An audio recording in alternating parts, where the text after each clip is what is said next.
remotely pursuant to the law signed by Governor Baker on June 16, 2021, an act extending certain COVID-19 measures adopted during the state of emergency, which includes an extension until April 1st, 2022, of the remote meeting provisions of his March 12, 2020 executive order suspending certain provisions of the open meeting law. And this meeting will be recorded. And I will call to order. No one in the Zoom room? Ms. Tolley? Present. Ms. Games? Present. Ms. Scott? Present. And Ms. Zebret Long? Present. And I am here. Next agenda item is to adjourn into executive session pursuant to the MGLC 30A, Section 21A, Paragraph 2, to discuss strategies with respect to contract negotiations with non-union personnel if an open meeting law may have a detrimental effect on the district's bargaining or litigation position, and the chair so declares it. Coming out for regular open session at approximately 6:30. So moved. Second? Second. Roll call. Ms. Tolley? Aye. Ms. Games? Aye. Ms. Scott? Aye. Ms. Zebret Long? Aye. And I am an aye. And we will adjourn to executive session at 6:03.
Okay, welcome back to our regular session. I felt like I was echoing.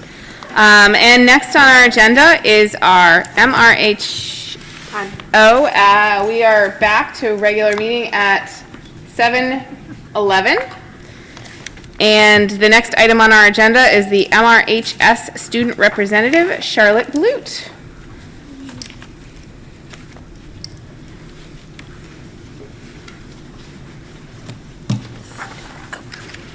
Good evening, Monomoy School Committee, and thank you for having me. I hope you all had a great holiday season. The past month at Monomoy High School has taught us all the importance of sticking together and being a family. During the Christmas chat and stroll, the class of 2023 held a bake sale at the Wild Goose Tavern in order to raise money for their class. The Diversity Club, along with the History of Culinary at Monomoy High School, held a food festival before winter break. Students from Guatemala, Brazil, Dominican Republic, China, and Mexico created and shared some of their favorite foods as a holiday celebration. Before the winter break, Best Buddies held their first annual cookie extravaganza. Members of the club lined the hallway with tables and decorated cookies. It was a great way to start off the holiday. The Monomoy High School Key Club continued their card-making tradition and make and give holiday cards. The club made around 80 festive and heartfelt cards and brought them to the Cape Cod Hospital the Thursday before Christmas so patients could receive a special note from students for the holiday season. The Chatham Rotary Club Student of the Month for December was senior Wesley Ulrich. The sports team are back in action for the new year. The girls and boys basketball team have been doing great, as well as the girls and boys hockey teams. The basketball cheerleaders have been working hard cheering on the teams as well as preparing for competition. The Best Buddies Club is holding a Valentine's Day fundraiser in order to raise money for their upcoming trip to France. Parents can drop off their young children who will enjoy a night of fun run by Best Buddies members. The Chatham Rotary Club Student of the Month for January was senior Emily Freitas. On January 11th, Mr. Cass's digital media class held the first ever live morning announcement segment, bringing news to the students. The Monomoy Youth Voices segment will be held on February 10th during the last block. Students can express themselves through art, music, writing, speeches and stories, and any other form of expression. Students are able to speak and showcase work on topics they are passionate about. A new club has been created for female students at Monomoy High School who are interested in programming and computer science. The club is called the Programming the Future Club and was founded by Yu Ying Zhao and Mr. Oldak. The Visual and Performing Arts Student of the Month for December was sophomore Ashley Smith, who has shown passion for the arts at the high school. Overall, there are many good events and fundraisers that took place during the last month. Though the new year has held its challenges at Monomoy High School so far, students and faculty have continued working to make this school a home away from home and continue to create Monomoy traditions. Thank you all and have a great night. Thank you, Charlotte. Good job, Any Charlotte. questions, comments, Ms. Games? Yes, question, it may be for you or someone else, but the Performing Arts Student of the Month, is that new? Do you know? That I'm not sure. This was the first I had seen it, so I'm not sure. They might have done it in past months, but I saw they made a video segment about a student for December. Okay, thank you. I would just ask if this would be okay to let our cultural councils for Chatham and Harwich know about this. They would be very, very excited. Thank you. Thank you. Thank you, Charlotte. Thanks, Charlotte. Next on our agenda is public comment. Do we have anyone here for public comment?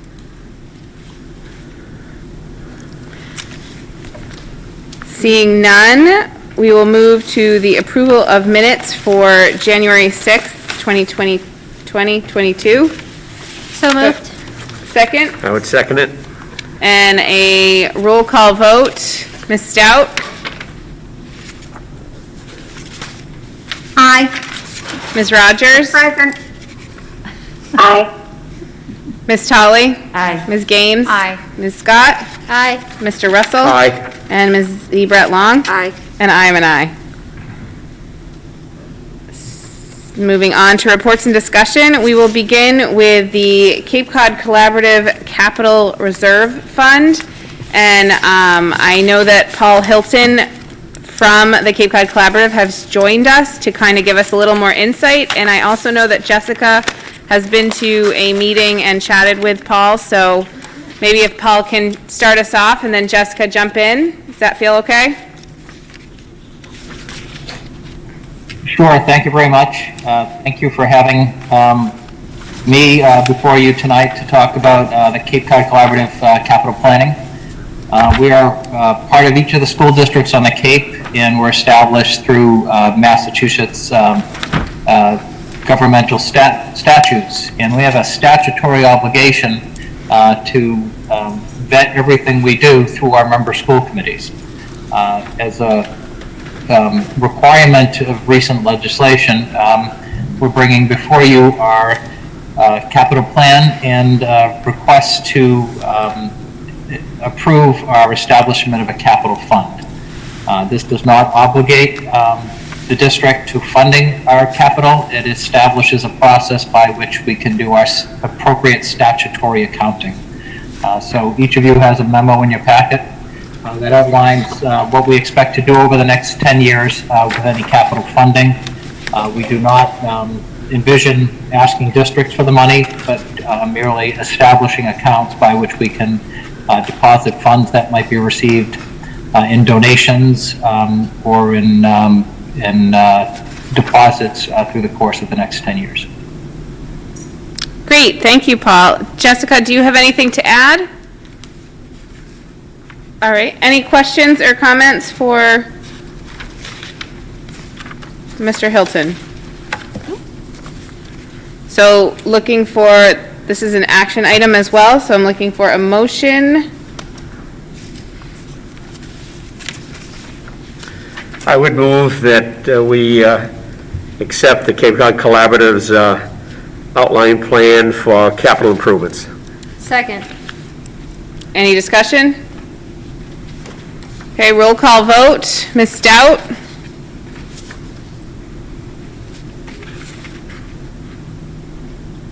Aye. Ms. Rogers? Aye. Ms. Tolley? Aye. Ms. Games? Aye. Ms. Scott? Aye. Mr. Russell? Mr. Terry. Mr. Terry sounds pretty good. Let's go with that for the next month. Aye. Ms. Zeret Long? Aye. And I am an aye. Thank you very much. Thank you so much for being here, Mr. Hilton. All right, moving on. We heard preliminaries about our American Reading Company program that is at both of the elementary schools, and I would love to have Ms. Oldak and Ms. Kelly up. Excellent, okay. Thank you so much. Thank you and good evening, everyone. I'm Jen Kelly. I'm the principal at Chatham Elementary School, here with Mary Oldak. We are thrilled to be here tonight to update you on how the implementation has been going on at both our schools of the American Reading Company's ARC Core program.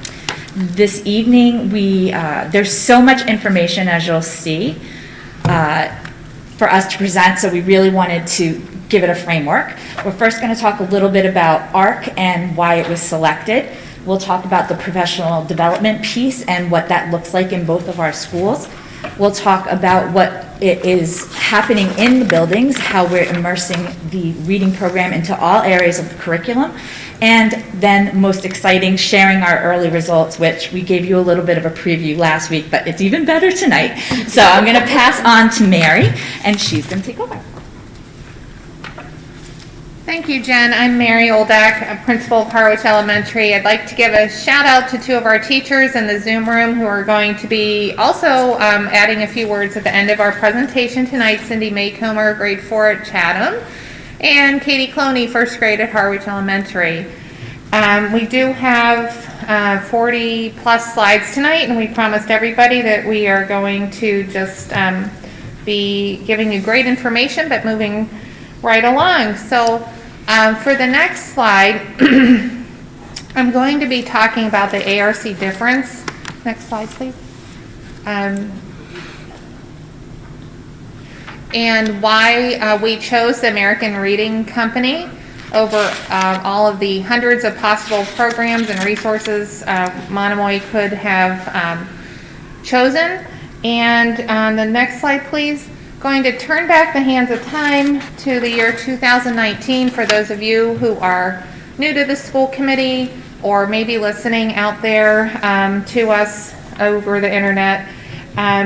In 2019, Mark Smith, our Director of Curriculum and Instruction, started this effort with the creation of the MRSD English Language Arts Task Force in the spring of the 2018-2019 school year. And that task force was formed with 16 teachers and included classroom teachers from across all of our grade levels, special education, English language learners, along with the administrators at the time, Mark, me, and Robin Millen, who was the principal at Chatham Elementary at the time, and Sharon Hughes, the Harwich assistant principal. And what you'll see on this slide, it's kind of fun to look back at this, are the priorities that we identified, that this task force identified back in the spring of 2019, that we were going to be looking for a program that provided really intensive, explicit instruction to our students in a very sequential way, that offered rich, diverse texts with our eyes towards equity. Our second priority was not just reading, but also writing, that we needed it to be very comprehensive and explicit.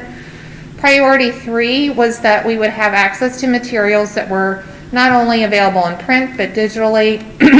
And finally, an implementation priority, that our professional development would be ongoing and also involve coaching.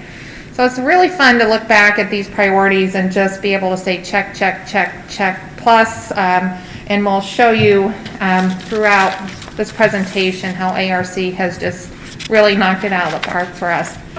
So going on from there in the fall of 2019, it just was very fortuitous. There was a DESE offering for a network for districts who were looking for high quality instructional materials for both math and English language arts.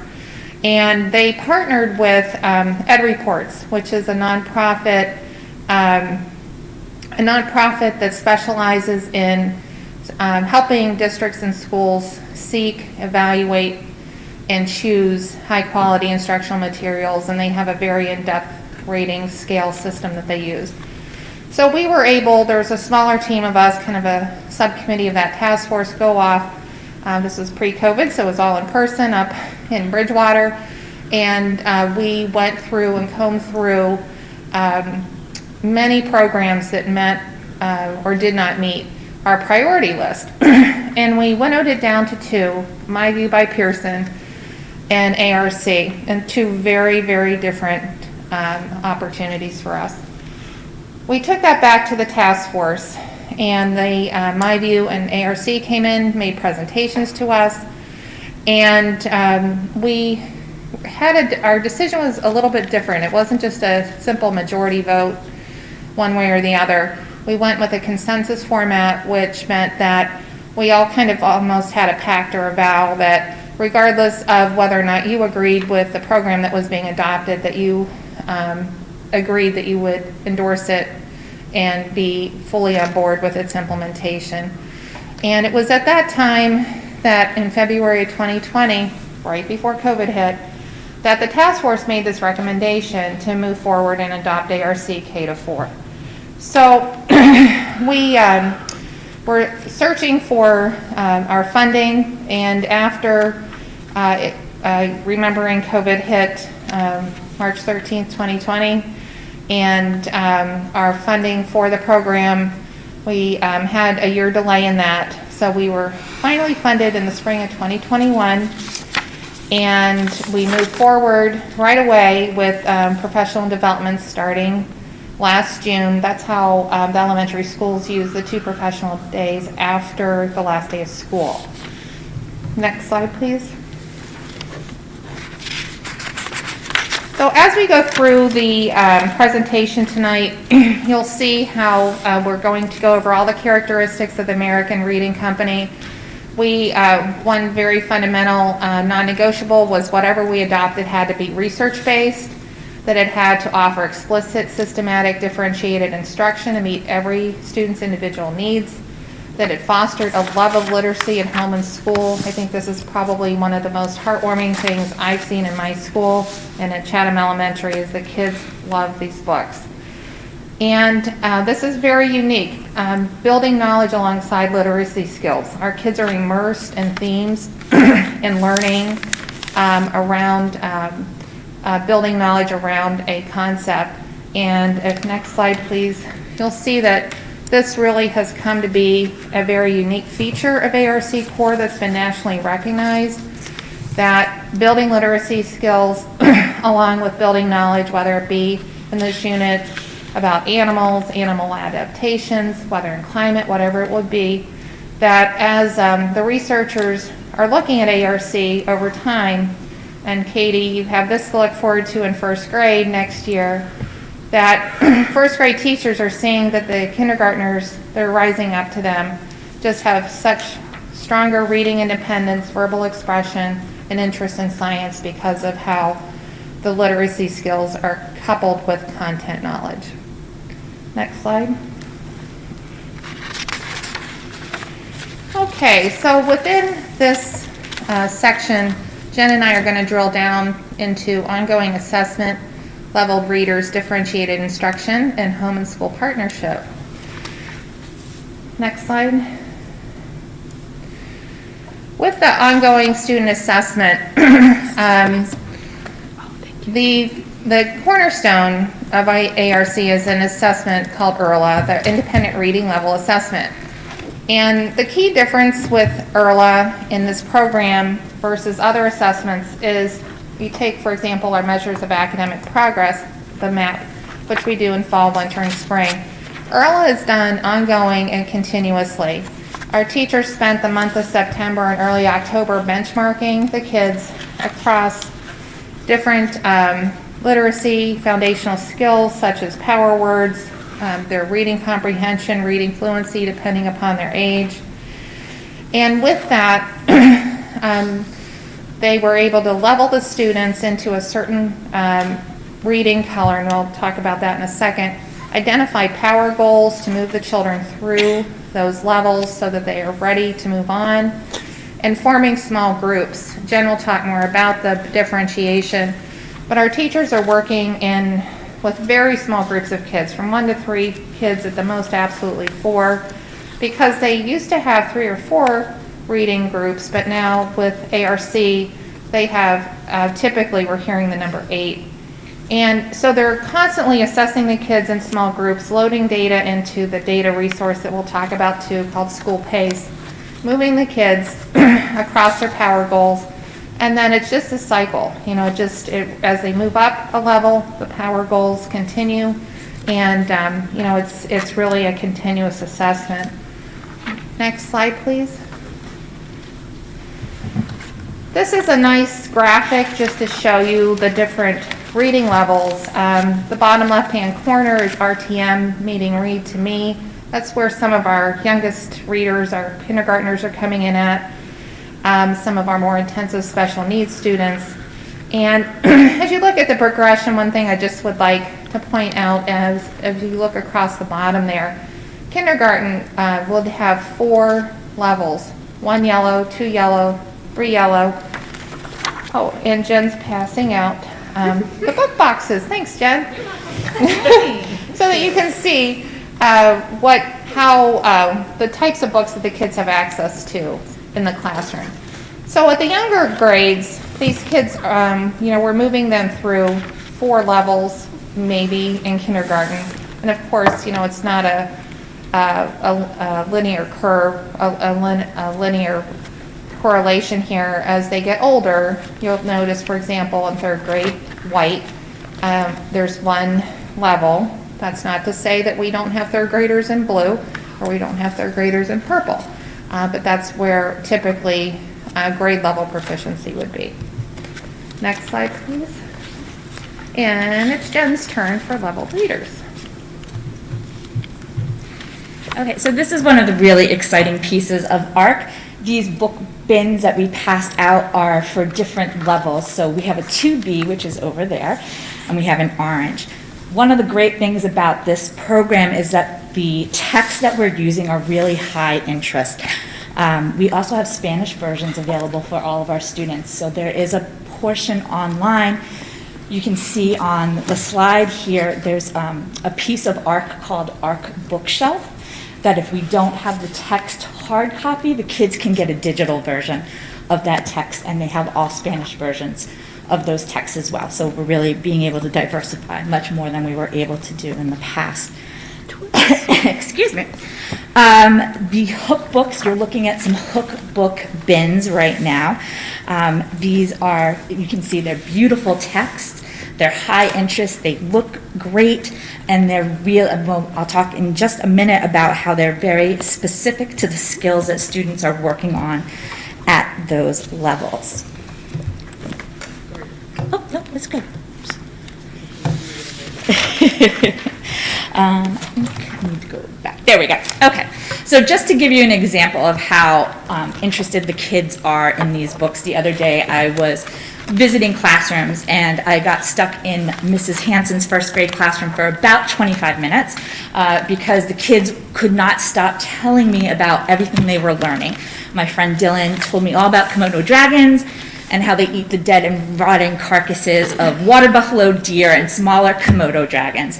And they're like this about everything that they're reading. It's really, really exciting. You can see we have some other photos of students so proud of their work that they're doing throughout the year. All right. So it brings us to differentiated instruction. As Mary mentioned, throughout each of the color levels, there are a series of goals for students at that level. The teachers meet with students in small groups to work on those power goals. As Mary said, there's about 8 groups on average in classrooms, 2 to 3 students in a group. It is a power goal is a targeted code-based skill. We have, or I should say, the teachers have toolkits that have lessons, text to use, activities that will really practice the skills that the children need in order to move on to the next level and gain more reading success. One of the beautiful parts of this program as well is that our students are always aware of what their power goal is. So you can walk into a classroom, we can ask a student, what are you working on? And they will tell us right away, I'm working on decoding 2-syllable words. And then they celebrate when they meet that goal, which is really exciting. Okay, so power goals fall under 8 main categories. We have power goals around vocabulary development, comprehension, print concepts, phonics, the range of reading, word recognition, tracking, and phonological awareness. So that example bin, the 2B bin over there, is usually second grade age students. At the 2B level, the main concept that children are working in that are in that level is decoding 2-syllable words. An example of a power goal for a student in 2B would be to chunk 2-syllable words by finding parts of unfamiliar words with their finger and looking for the familiar chunks inside. Once a student had achieved that goal, they would move on to their next goal, which might be decoding compound words. And so every text that's in those 2B boxes are chock full of 2-syllable words. So the texts that they can choose to read for their independent reading are full of the types of activities that they need in order to meet their goals and continue to progress, which is really exciting. A second student in the orange, this is usually typically our 4th grade students are in the orange level. That reading, students are working on Latin and Greek roots and genre expansion. So a student might have a goal of being able to use text to generate synonyms. Once they have completed activities and shown mastery of that skill, they'll move on to their next goal, which might be developing their chapter book habit, that they're reading at least 1 chapter book a week. And that would be something that they would continue to work on. They'd have all those great resources that have a multitude of genre in there. So that's an exciting piece about our program. Okay. Each year, for ARC, there's 4 main units of study. The first unit in the beginning of the school year is called the ARC Literacy Lab. During these first weeks of school, as Mary mentioned, that's when teachers are doing the initial baseline testing of students to find out what level they're coming into the program in. They're reviewing text features, they're reviewing what are the skills of good readers, they're reviewing how to respond appropriately to questions, and so forth. The second unit is a nonfiction unit. Our kindergarten students are studying zoology right now. Our first grade students are learning about wild and endangered animals. Our second grade students are working and learning about bugs. Third grade's working with weather and climate. And our grade 4 students are working with animal adaptations. Because it's a nonfiction unit, they still have fiction books to choose for their independent reading, but they also have leveled bins on each of those topics in the classroom that they're doing all of their writing work and their research work with each day. At the end of the unit, the students will produce books or presentations with all the material they have researched over time. And you can see that there's the third unit, which we're just about to wrap up the second unit in both of our schools, is more of a fiction-based, and then at the end of the year, we go back to some social studies related themes for our students. All right. So one of the great, I keep saying one of the great parts, there's a lot of great parts to this program. One of the things that we really love is writing. Every single day, our students are writing in our classrooms. They are writing about the content areas of study. They are using the leveled text to become experts, and they are engaged in authentic writing tasks about choosing an animal or a topic that they want to research, conducting their own research, and then, as I said, creating either a book or a presentation of some sort to share their knowledge. In the binder that I shared with you, and you can kind of pass this around, are some examples of the types of activities our kids are doing for their research. They have a series of research questions that they look into text to find the answers to about their animals. They take notes, they cite resources, and it really is teaching them the skills that will take them throughout their educational career on how to not only have a question to research, how to get those answers, and then how to present that in a way that makes sense to others.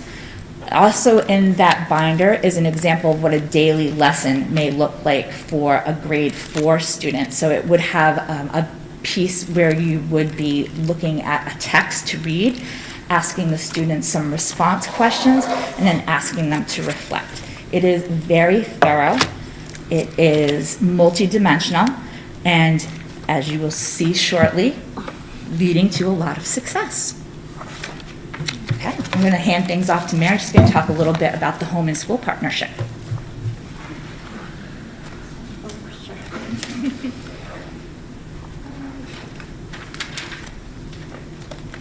I'm just going to take a book out and start reading. Thank you, Jen. The 100 Book Challenge is one of, is really the foundation of our home and school partnership, along with just the communication that goes home about the units of study and the children's progress. The 100 Book Challenge, actually, Jen, maybe we can talk about the book bags. The children take home leveled books with them every day, and in their book bag is books that are at their level, along with their reading log, their skill card, and their skill card is specific to their reading level, and it also has questions and prompts to help families if they're interested in how to have discussions or reading skills to be looking for at home.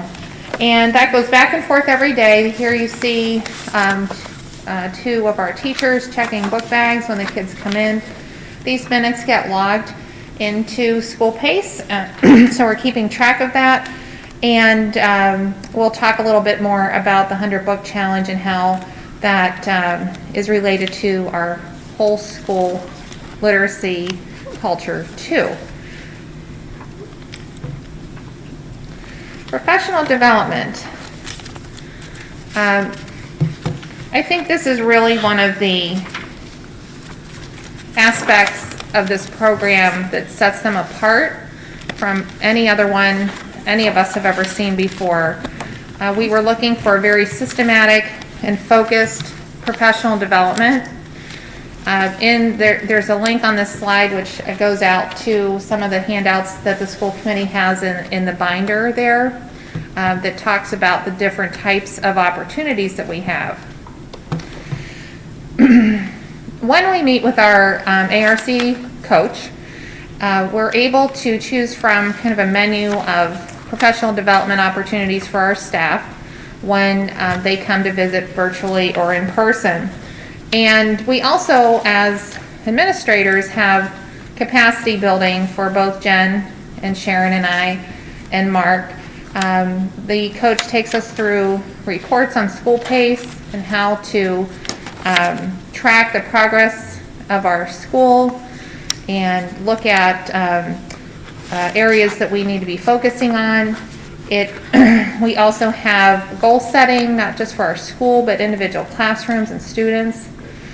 And when the teachers have their professional development, we often ask them to give us input about what they need at that specific time. But often it's grade level work with their teams, maybe to kick off the next unit. The coach was at Harwich Elementary last week. Well, not really. She was virtual because they've been grounded from traveling right now. To kick off Unit 3, we'll also see examples of the coach running a model lesson and doing a fishbowl. That's when everyone gathers around and watches the coach work with a student, or classroom visits just to do a quick level check. You've heard us mention school pace a couple of times. School pace is a very powerful data tool that we have. It is very complex, it's very detailed, and just a huge shout out to our teachers. Getting into this and using it has been a tremendous lift, in addition to just the instructional shift with how they're teaching their small groups in the classroom and how they're interacting and instructing kids. This is how they're keeping track of the ERLA results, how they're keeping track of the kids' progress through power goals, how they're keeping track of the kids' reading minutes and their levels. This chart here is one of my favorites. It's a data wall, K to 4, of where our kids are landing in the emergency, at risk, or proficient levels. Jen and I look at this, I think, every 24 hours, if not more often, and just, I don't want to take away the good news at the end, but that's one of our favorite reports. So continuing with why ARCP professional development is such a tremendous advantage of this program. I think any of us who've been in education long enough, either as an administrator and or teacher, have been through implementations of English language arts, math, science, whatever curriculum you have. And typically with the big box publishers like McGraw-Hill or Pearson, I think Pearson owns everybody now anyway, they come in typically right before school's out or late summer. There's a big push, a big professional development, and typically come back in maybe mid-year, maybe at the end of the year, and then you're refreshing and pulling PD in for new teachers. ARC is completely embedded with our staff. They have been with us before school got out for 2 days. One day, our professional development day before school started. Those 2 days were really focused on the ERLA because that was the first thing the teachers were really going to have to start working on. But then school started, and we have in total between September and June 13 days of professional development at Chatham Elementary and 17 days at Harwich Elementary. Some of that is in virtual, some of it is in person. So obvious question, why are there 4 more days at Harwich Elementary? That's just very simply due to the scale of our staff And we asked for more time so that we could be sure that our teachers had equitable professional development between the two schools, just because of the group size and the logistics of it.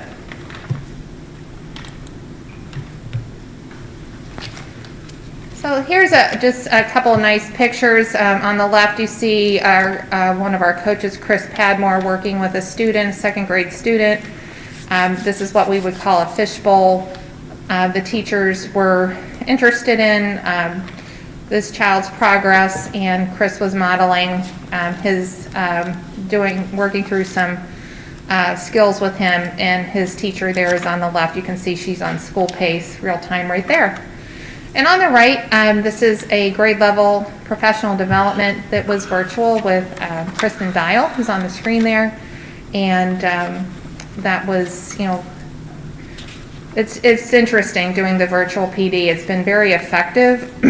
And, we're just very careful about what we do virtually versus taking advantage of having the coach in person and being able to do modeling and actually working with our kids too. All right, Jen. Thank you. So we truly believe that reading is the foundation for all education, and so we want the ARC reading program to be part of all areas of the school. So we have immersed it throughout. And one of the ways that we find is very successful, not only for ourselves because it gets us excited, but for the kids, is by celebrating reading. And we have made a large push to celebrating reading at both schools. At Chatham, we are reading our way around the world. So we've had some fun spirit days. We have mentioned a few times that students have reading expectations. The only homework we have this year, you might remember, is to read for 30 minutes a night. In the ARC reading program, 15 minutes of independent reading equals 1 step. We at Chatham have converted steps to miles. So for every step our students make, it's a mile, and we are traveling our way around the world. So our first destination was Walt Disney World after we read about 3,473 steps. And then we went to Hawaii, where we had a luau day, and that included, we had pineapple in the cafeteria, we played the hula music during the day. Just yesterday, today is Thursday, yes. Yesterday we went to Madagascar at Chatham Elementary School. So during the lunches, we had a virtual safari to the jungles of Madagascar where the kids got to see some of the animals. Our Kindness Club created exotic birds. Miss Bonnie in the cafeteria again made tropical smoothies for us. So we're really just trying to do lots of fun things to encourage reading and just also celebrating how much independent reading these kids are doing. Our next step, we're going to Ireland. That was voted by the kids, and then we're hoping to go to Brazil after that. So we're going to see how many times we can make it around the world in reading this year. Additionally, we are trying to set good examples for our students in reading and showing that adults read as well. If you walk the halls of Chatham Elementary School, outside of almost every classroom is a little sign like these saying what that teacher is currently reading. And I think it's also becoming a little bit of a competition on how many books that you can have. I thought I was doing good, and then I went down by Dawn King's off of a room, and she listens to books on tape, so but anyways, we're also doing bookmarks and things of that nature, anything to encourage kids to read and show that reading is fun and it's working. Okay. And at Harwich, they are doing amazing things as well as having our superintendent photobomb pictures. So there we go. That was my line. All right, so at Harwich Elementary, we've taken a little bit of a different take on this. We are really focusing on the 100-book challenge and the incentives behind that. So as Jen explained, on the reading log, every step is a 15-minute increment, and that really represents what ARC defines as a book. So when a child completes 100 15-minute increments, or essentially 25 hours. That is how they earn a coin. And the coins are in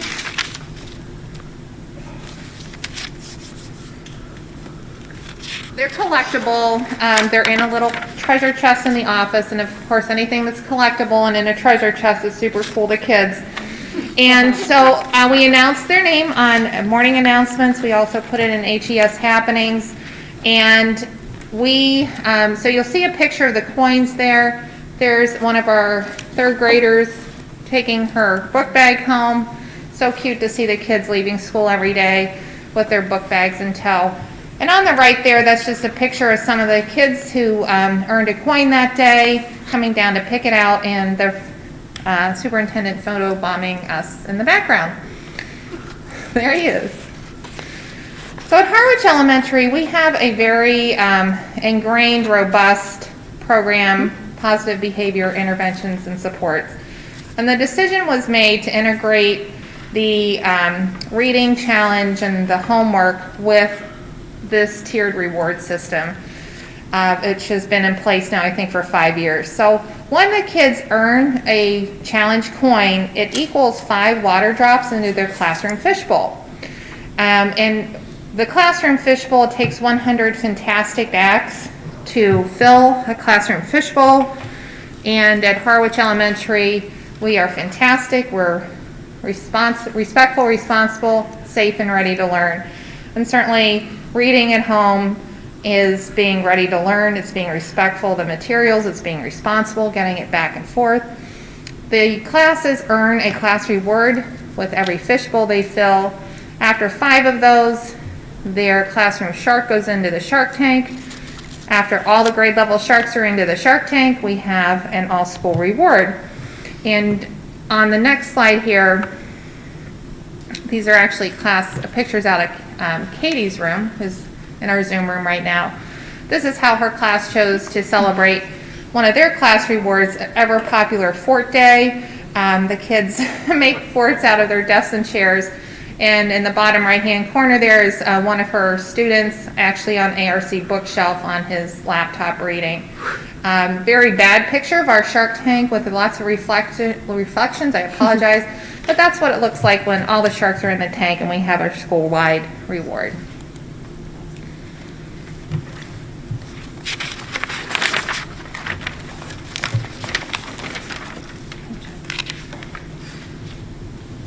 So again, we are trying to immerse reading into everything, and that means integrating it with all of the different subjects that we teach at the school. We are really trying to go deeper, building on those core values of deeper learning. Some examples of deeper learning with ARC at Chatham Elementary School. Mrs. May Comer's class in 4th grade, they are studying animal adaptations. They were also learning about creation tales and the country of Canada, and they learned that totems for the Native American peoples from Canada were often of animals that they represented, and so the students took their knowledge of what they've learned about animals through their ARC study and created creation tales and totems of animals that represented them, and it brought in that Canadian study as well. It's just really just a whole package. It's exciting. In 2nd grade, our students have collaborated with the art room, and they are building bugs, and they're dissecting bugs, and they're doing all kinds of fun things with bugs. Our media specialist has been amazing in supporting research and helping with book publishing, since she herself is a book author and publisher. And then we also have had special guests. We have meteorologists coming to talk with grade 3 about their program. So we are really trying to just enhance the program and as many opportunities as possible. Mary's going to show some things that Harwich is doing as well to support the program.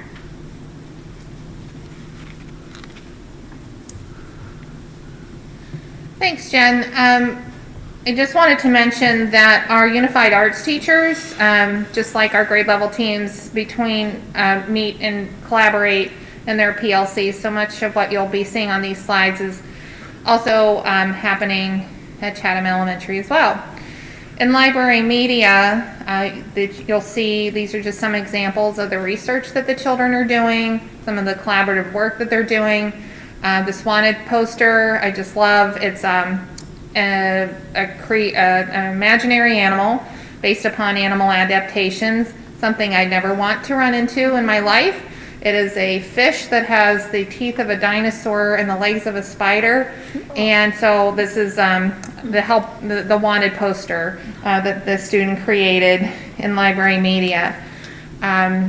We also have some examples from PE. And so I really wanted to make the point that it's important that you understand that the Unified Arts teachers are also needing to hit all their standards too. And so they're integrating these themes, but for example, the game on the right, Zookeeper, is not just a fun, yes, it is a fun tag game, I shouldn't say that. It is, the kids are having to act out their animal that they're researching, how that animal would move, right, within the zoo. And they're building an igloo there. So they're not just taking the theme, they're really using the theme within the Unified Arts classes. Technology, so fun. Upper left-hand corner is a great example of using Google Slides to practice technology skills, labeling practice with animal adaptations. We have green screen weather reports, clearly not the month of January with those temperatures, but we have also the code.org animal dance party. I wish I could play this for you. That's to Viva La Viva by Coldplay. The animals are dancing to that song, and it's just amazing, you know, and it also pulls in music because their moves are on the downbeats, and it's pretty impressive. Music. In second grade was studying insects. We have them listening to and talking about the tempo of the flight of the bumblebee, doing an interpretive dance of I Made a Snowman for weather and climate. And it's hard to see, but those are top hats and scarves for the snowmen. And then the penguins doing the penguin polka in kindergarten. And art. This is a great example of the integration of the art standards with the theme of the wild thing. As if you may recall from the unit map, there was a lot of study of animals, animal adaptations, animal habitats. And so the kids created their own wild thing, and our teachers wanted to be sure that you knew that they were also creating the habitats that these creatures would have lived in too. And in second grade, we have the bug anatomy drawings as well. And in science, the animals and habitats. Third grade did a really cool project with saving a town with a levee system under weather and climate. And in fourth grade, they designed hands using string, straws, paper, and a paper towel tube, and had to pick up different items as their study of animal adaptations. Very obvious connections to engineering and design. And our early results. This is where Jen and I wanted to bring party poppers and all of that. Okay. Yay! All right, most exciting part. All right, so early results. So far this year, we have read our students over 17,000 hours of independent reading, and this is a low ball right now. This is from the beginning of January, so our kids are reading constantly. That's a huge number, and the kids are they're loving every minute of it. When we started the year off in October, we did the initial ERLA ratings, finding out where our kids were, and when we got those results, we were a little concerned, and we talked about this a little bit last week. Mary, myself, Mark, and our consultants at ARC met together, and we talked about what would be realistic goals for this first year of implementation at MRS date. We determined, and this was with a lot of support from the ARC team based on what they have learned with implementation at other school districts, of what would be an aggressive yet achievable goal. So our first goal was that we wanted to increase the percentage of our students who were reading at the proficient level from 27%, which was our score in October, to 55% by the end of the year. We also wanted to decrease the percentage of students reading at the emergency level by at least 20%. Okay, now, again, this was what they said was aggressive but achievable, and we said, okay, all right, we'll do it. La, la, la. Okay, so Mary's going to tell you why it's important, and then we're going to give you the really good results. Okay, so why are these goals important? If we look at the research, it is critical that we close gaps in reading in this age group.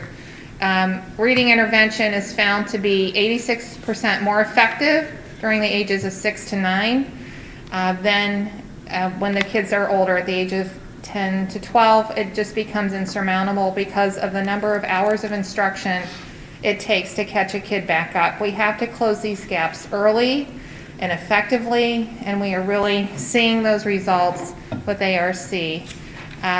Just a little social justice comment down there from Kozel: if you can't read, you don't choose, others will make choices for you. Okay, so if we look at these graphs, on the left, keep in mind our goal was to increase reading, the percentage of kids reading at the proficient level to 55%. And that, look at the green bars, from October 15th to January, sorry, my eyes are bad, thank you. It's gone from 30% to 50.8, almost there. And if you compare the percentages of this number of kids in the emergency level from 31 to 21%, we have gone beyond the 20% reduction. So we have achieved that reduction in the number of our kids in the emergency level. So we're almost there with the proficiency of our kids and the goals we set, and we have achieved it at the emergency level with the second goal that we set. Looking at Harwich Elementary specifically, not sure, the bottom of our, there we go. What happened? I don't know, that is weird. Anyway, I can tell you, as I said, Jen and I have look at these like every 24 hours and text each other, and so Harwich Elementary, we're almost there. We are at 48%, and I believe it takes 27 more kids to put us over that 55%, and we both schools have hit the drop of 20% of our kids, the drop of the number of students in emergency level by 20%. And Jen is going to continue with this good news. All right. So, in Chatham, we obviously have smaller numbers. So when one kid moves, we get a big percentage out of that. But we have met our year goal. We are at 57% of our students are now at reading at a proficient level. That is up from 27% at the beginning of the school year. And we are down to only 16% of our students at that emergency level, which is considered 2 years behind. We have completely flipped the script as a district and schools, and we could not be more proud of our students and our staff for being able to do this. I mean, it's right there. I think I mentioned this last week, I've never seen growth like this with students in my 20 plus years of education, and never with a new program like this.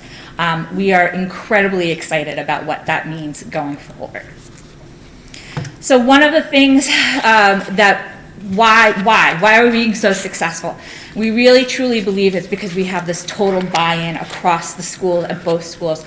All of our teachers, classroom teachers, have taken for their professional learning goal this year and their student learning goals around our reading program. So when we have early release days and our staff is working together, they are working on the ARC program. They are reviewing the progress, they're talking and planning for the future, they're talking about individual students, what works well, what could use improvement, and it's just this incredible learning opportunity, coupled with the professional development that they're getting roughly every 2 to 3 weeks, either in person or with virtually, it's doable, and it's happening, and it's exciting, and I can't say it enough. So, and now, Okay. There you go.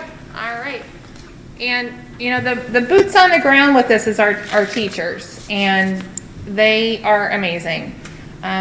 The fact that we're implementing this program in the middle of a pandemic that is such a huge instructional shift to its core is so significant, and the results that we're seeing really is due to their efforts in the classroom every day with our kids. I wanted just to throw this quote up here. John Hattie is very well known in educational circles for a very prominent study he did on what impacts student achievement. And the number one influence that has been found to move student achievement ahead by far and away has been collective teacher efficacy.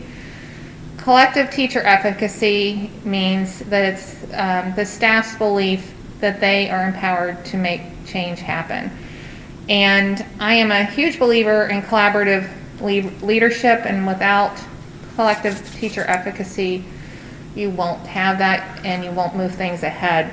And, you know, it also takes a positive school culture and trust. And so, you know, I want to say that I trust Katie Cloney, our first grade teacher who's here to talk to us tonight, to tell us like it is, Katie. Katie is a very veteran expert teacher. She's been with us since 1999, and I can always trust her to give a very authentic feedback, but she always has a can-do attitude and is a team player. And I am going to turn it over to Katie now. I gave her some guiding questions just to talk to us about her experience implementing ARC. She talked to our school council about this last Monday and did such a great job that she gave me the idea that she should probably talk to us at school committee too. And then, so, lucky Katie. And then, when she's finished, Jen will introduce Cindy Mae Comer, and then we'll wrap things up and take questions. So Katie, thank you. Good evening. Oh, my goodness, Mary. I don't know what I'm going to do here. Because you know, sometimes I just shoot from the cuff and I get myself in trouble. But Mary has kind of touched on a lot of things of this program. I was part of the reading task force, and then I was part of that smaller group that did go up to Bridgewater and vet, that word that's in everything, these programs. We took it upon ourselves, and in taking it on, wow, this program's a lot. It has a lot to it, and I will say I can speak for most of the staff, and we're very, very happy to have the professional development. When you can have that 2 or 3 times, not 2 or 3 times, in 2 or 3 weeks, you get to check in with that person, and she gives a little bit at a time, so not to overwhelm us, but give us great information and actually kind of calm us when we come in going, how do we do this and this and this and this? And she says, take a moment, look at what you normally do and apply what you know. And it just kind of grounds us. We work in first grade as a collective team, and I tell you, that has been the best thing about this. We plan weekly together. We have a slideshow that everybody contributes to, whether it's the read alouds, the phonics, writing. So we're kind of all on the same page. We're sharing our information, and that has been a lifesaver, because not only do we work together, I think it's also our therapy session as we're going through this, so it's working. I will say the variety of books has been great. Now that we're getting used to it, we ordered a set amount for each classroom. We've been trading them. Once we've had them for a little while and the kids have been reading, we switch bins so that the kids have new books to read. Now that we've been in it and we've kind of seen where these kids are going with reading, we're finding we don't have enough of the books because they're moving through them, and we're using them also for them to take home because they practice in school, and then they take them home to read them because they're so excited they can. And if they take home 3 or 4 books and you have so many in 1G bin, then that bin is gone. So I will say that's one thing that we really need to look into next year is the amount of books we're getting per color, so that these kids can take them home. The virtual reading is great. Little bit tweaky at first grade because they get on the computer. They are a whiz at games and things, but there are books available that we might not have in the classroom that they can go online and click if they are above or if they are below. So I will say that is an advantage to this program. The online component of it for teachers, we're wrapping our heads around it now. I will say the stats, Mary, that you showed, I think we have those 27 students. Teachers have been used to using this for so long, keeping track of all the kids' paper and pencil. This program, we can do a lot more on the computer and keep updated, and we're all trying to do that, but it's just a lot in the first year. So I feel that we have the information, putting it in the computer is another step to it. We're doing the best we can, and I think we're improving every week doing it. We're finding those ins and outs that work for each one of us individually. So Mary, I think we do have those 27 kids, I'm just telling you. It's just on paper and pencil. Collaborating, we're not just collaborating, I will say, first grade in us, we have Sandy Hansen who's at Chatham Elementary, and we work with her hand in hand doing this. Being the one first grade over there, I know that is trying for her at times because we can talk to each other next door during the day. So we love having Sandy. She is an abundance of information for us with how long she's been teaching and the knowledge that she has. So I think it's a great collaboration with our school and her school, and hearing, little things that she does differently than maybe we do, but all working to the same goal. I know I gave Mary tonight a couple of in-progress animal reports that we are trying to finish up. We have done more writing with this program starting day one than I have probably done in the time that I've been at Howard Elementary School. And I was a little skeptical at first. Like, you have these kids who have been out on a pandemic. They've been working on the computer. They haven't done a lot of writing.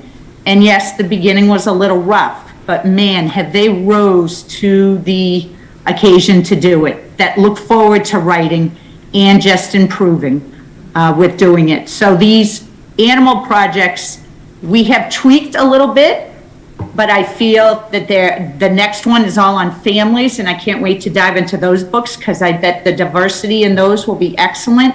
We're going to be talking about different kinds of families, and they're going to be writing about theirs and then creating stories on families. So talk about diversity there. I'm very hopeful for it because I'm watching all the writing that they've done for the animal project, and now we're going to move into that. And for a 6 or 7-year-old to have a table of contents and an about author page, and they've talked about behavior and physical characteristics and life cycles and, what category are they in and why are they endangered and how can we help, just blows my mind because we call them little zoologists, and they are. And I just want to end, I know you guys are very busy, but Ann Carpenter at Brooks Free Library has been wonderful in supporting this program. Any kind of books that we need, she comes over on a weekly basis and is happy to share with us. And Mr. Weimer, who's in science, is helping the kids make dry clay animals in their habitat, so when they do their presentation, they'll have that also. So it truly is a collaborative effort, and we're taking it week by week, and I feel that each week we're getting a better handle on it. So thank you. Thank you, Katie. I'm now going to introduce Cindy Maycomer. She's a 4th grade teacher at Chatham Elementary School. I asked Cindy to tell you a little bit about how she is taking the art curriculum and expanding it and going deeper with it. And thank you. Leave the things to you, Cindy. Okay, unmuting. Hold on. Oh, wait a minute. Of course. Hold on. And There we go. All right. I've been telling anyone who will listen to me that I am a very huge fan of this reading program at the 4th grade level, and that's all I talk about. People don't come around anymore. I basically have no friends because I've become very boring. I knew I would, it's true. You're all welcome to join me. This is my big social night. Anyway, I knew I would be a huge fan because I was part of the selection committee, and the team had very high expectations for what our reading program had to include. And now that we're 2 weeks away from wrapping up our second unit, I've been more than impressed with the variety of the high interest books at all levels. The number of books supplied to the classrooms, I don't have to pay for a thing. The rubrics and exemplars and the extensions that have been included with each unit have been extremely helpful. I loved, you mentioned writing earlier, I loved the early introduction of the writing pieces assigned to coincide with the reading.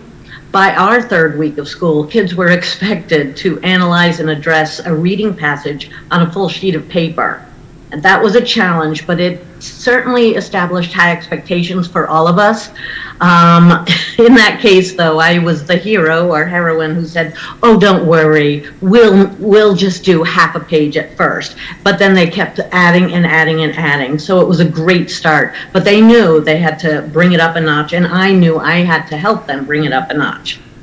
I love that the books and the writing ideas and the project formats give students choices. Every time. Kids have to be respected.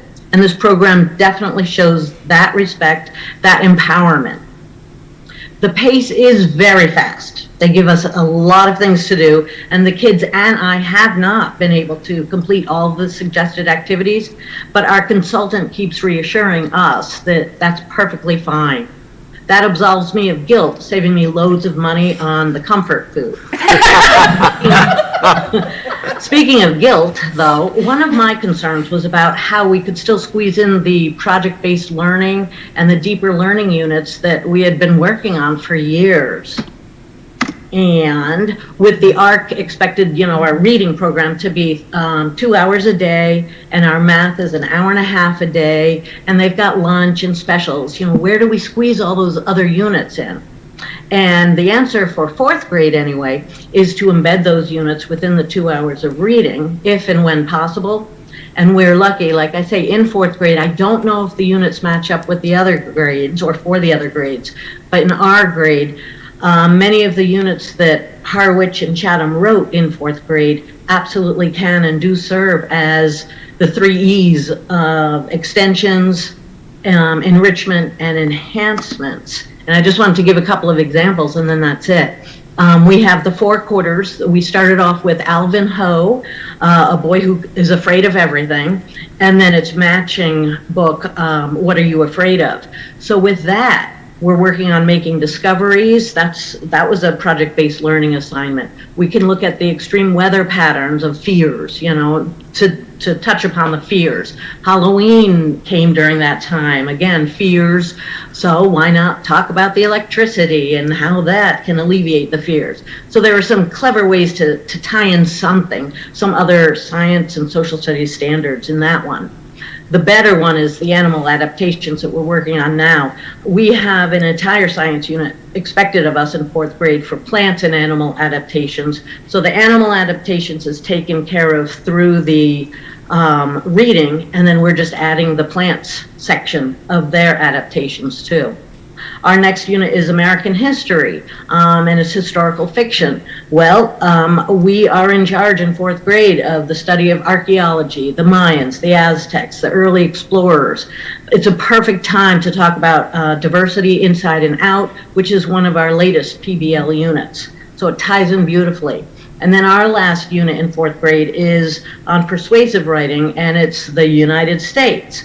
And that is our world-renowned PBL, and that is working on the state fair. So we're going to still be able to hopefully have our state fair, but using the information and the persuasive writing and all of that combined with what we've been doing in the past. It also ties in our America's national parks and our national treasures written just last year too. So between squeezing in all the units that we were busy with and the high expectations and the delivery of those expectations. I know I personally am extremely thrilled with this program. And that's it. Thank you, Cindy. I think Mary and I both agree we would not be at this level of success without teachers like Katie and Cindy and all of our teachers who have really just worked so hard. It is much appreciated, and I think they definitely get the benefit of seeing our kids move every day. So if you have some questions for us, I think that would be the time right now. I'll have Mary join me, and we'll go from there.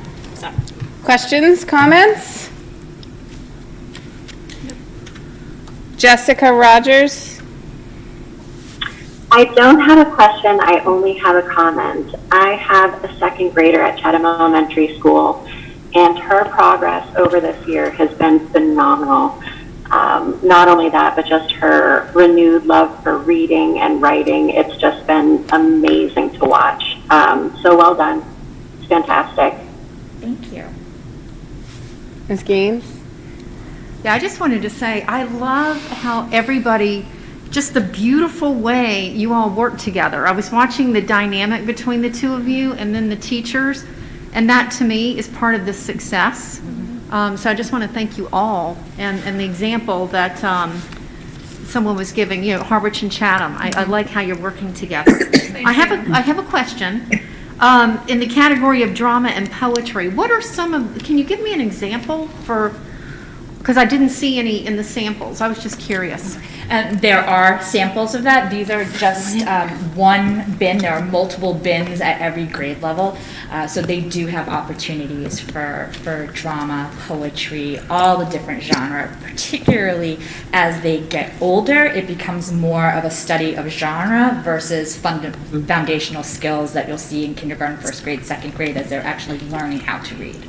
Okay, good. Because I just assumed, is it a play? I mean, when they're reading drama?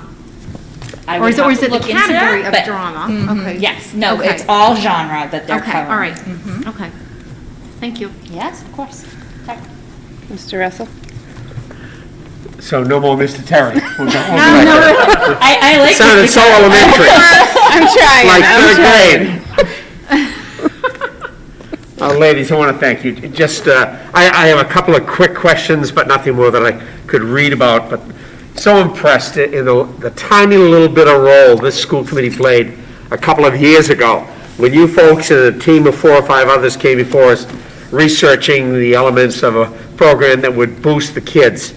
I think in the quote about unifying staff, I can recall in another life how there's such a critical margin of success between creating a critical mass in lieu of a critical mess.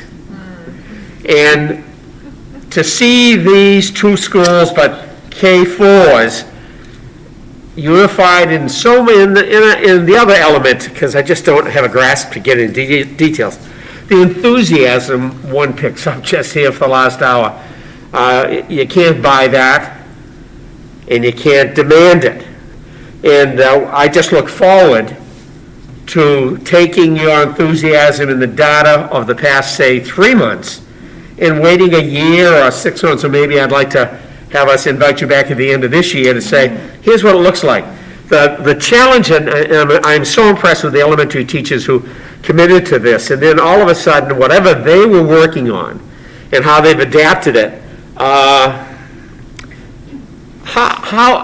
what guess would you take to say the staff's ability to internalize this so it's their own? I know PD is in place, and without we'd be wallowing in swimming around. So how you've got X number of staff that got to commit to this material and make it their own.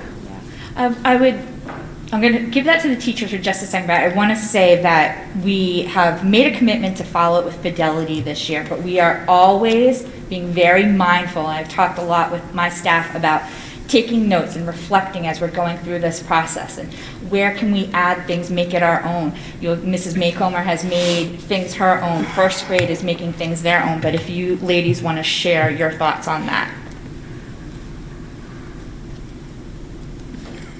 I'll go first, Cindy, if you don't mind. Not that I have any mind-blowing things. But I will say, from what the people at ARC have said to us, this is a framework. So we're taking what we know as teachers, and we're taking what we've done in years past, and we've kind of collaborating them together. We're looking at the family as the next unit for first grade. We've done so many things about family that we don't want to get rid of everything that we've done. So we are collaborating our writing, our reading, and things like that to make it our own. So we're taking this program, doing what we've done before, knowing what we need to teach them at this grade level, and kind of putting them together, fusing them together. So you're not getting rid of everything that you used to do, but you're enhancing it with what is coming down. And the question about the drama or songs or things, I know in first grade, they're built into our unit. Oh, look at, she's got it, holding it up. They're also built into like we do daily songs and poems that go along with the different parts of the things that we're doing. Like we just did animals, so lots of different songs and things about animals and poems that we go to. They're not in books all the time, but they're part of our daily class things. I should add too, Mark just reminded me that ARC considers themselves to be a continuous growth company. So it is not a static program. Now that we have the ARC reading program, doesn't mean that's the way it's going to be until they decide to come out with a new version. It's constantly being updated. Our consultant is always sharing, bringing back feedback from the schools that she visits back to ARC, and they're making changes throughout the whole time. So as we learn more collectively through research about the science of reading, ARC is implementing that into their program, and then our teachers are able to benefit from that as well. So it is a living, growing, increasing program all the time. And I feel like we've been given permission, we as teachers have been given permission to add put in our own flair, but we share everything between the two schools so that we're all kind of adding each other's flair, making it our own extra flair. The administration says, go ahead, use your creativity. Our consultant says, no, you know the standards, and no, you don't have to do it this way. If you have something better, do that. And that's always a challenge. We've been around a long time. We've got a lot of experience and a lot of units, and so that's the fun of this, in my opinion. Just grabbing or having my colleagues saying, wait a minute, I've got something on this, and we just put it all together. So that's what's made it fun. It is not a, turn to page 2, read the directions to the kids, and then they just are off for an hour. This is, we're all involved, and, that's a lot. That's a lot to take in, and so we want to be good at it. So that's the fun of it. Ms. Stout? Yes, I love all this enthusiasm, and the scores look great. Is it a separate, formalized testing that you're doing, or is it something within the reading program here that you bought? I have a couple more questions, but that one is the first one. Mrs. Stout, this is Mary. If I understand your question, you're asking about the assessments within ARC, is that correct? Yeah. Are they from the company, or is it some other, like math or something else? Yep, so the IRLA, the Independent Reading Level Assessment, is the primary assessment that we use in the beginning of the year to benchmark the students, and the students progress through that assessment. It's ongoing. Every time the teacher sits down with a student, they may be looking at their progress on power words, they may be looking at their fluency, they may be giving them a cold read, which means a story they've never seen before to read, to monitor their progress and assess them, and that's all part of the IRLA. Again, we have other assessments that we use outside of ARC, such as the measures of academic progress 3 times a year. But the IRLA, the Independent Reading Level Assessment, is the ongoing assessment tool that's part of ARC. Okay, thank you. I'll be interested in the math ones compared last year and this year, because, and also the other thing is that it's very exciting that there's all this professional development where people are coming in and teaching this. I'm wondering how, I know there are two teachers here, how excited or overwhelmed, it sounds exciting and overwhelming to me. It is on a daily basis. On a daily basis. We're happy one minute and then we're anxious the next, but having that professional development and not giving us everything at once, they're 2 steps ahead of us, which is great, which will help with our planning. But it also, again, says you don't have to, we look at the whole thing and they say, nope, don't look at everything. What is like the core that you need to do? Pick and choose some things that you need to do in it. So it's a very, people who we've been working with are very grounded, they're very real, they're great listeners, and they're listening to us and feeding off of that and trying to help us. I cannot say enough about it. Thank you so much. I really am impressed. Thanks. Mr. Russell, did you have another question?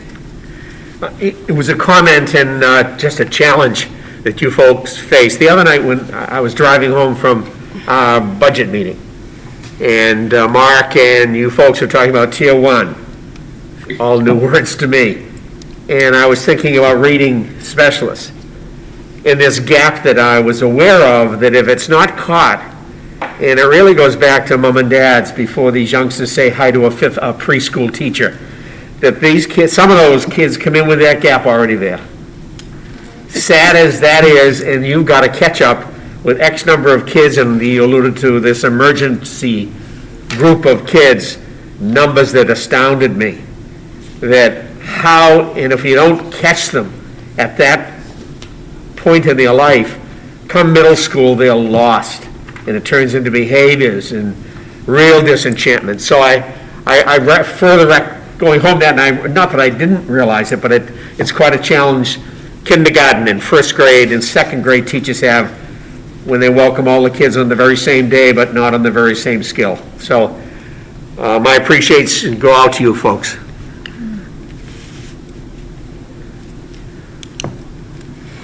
I have a comment and a question. And tell me if this is not the place, but my question as I read through it and then I listened to the teachers, and I don't know who wants to answer, but I heard about response to reading, reports, opinion writing, informational writing. Is there a place for narrative writing? Yes, Unit 2. Unit 2 is narrative, so we're going into narrative writing, and then the end of the year is persuasive writing. So all types of writing are being addressed, all genres of reading are being, it is the most comprehensive program I've ever seen in my career. I just wanted to add on to that. We just had the PD for Unit 3 last week, and all of the grade levels are shifting to the genre unit, and the writing is narrative writing. It was very interesting to hear the coach talk to the teachers about, this first unit was the informational writing and all the research questions and that had to be answered. And you heard the teachers talk about, Katie was talking about the table of contents and all the questions, and she was talking about how different, and I'm going to use the term lift, there is in teaching narrative writing, because it's going to become much more from within the student and not so much the research of all those questions and answers. And so it's going to be a very different experience with the narrative writing. And then Unit 3 is the argumentative or persuasive as well. Excellent.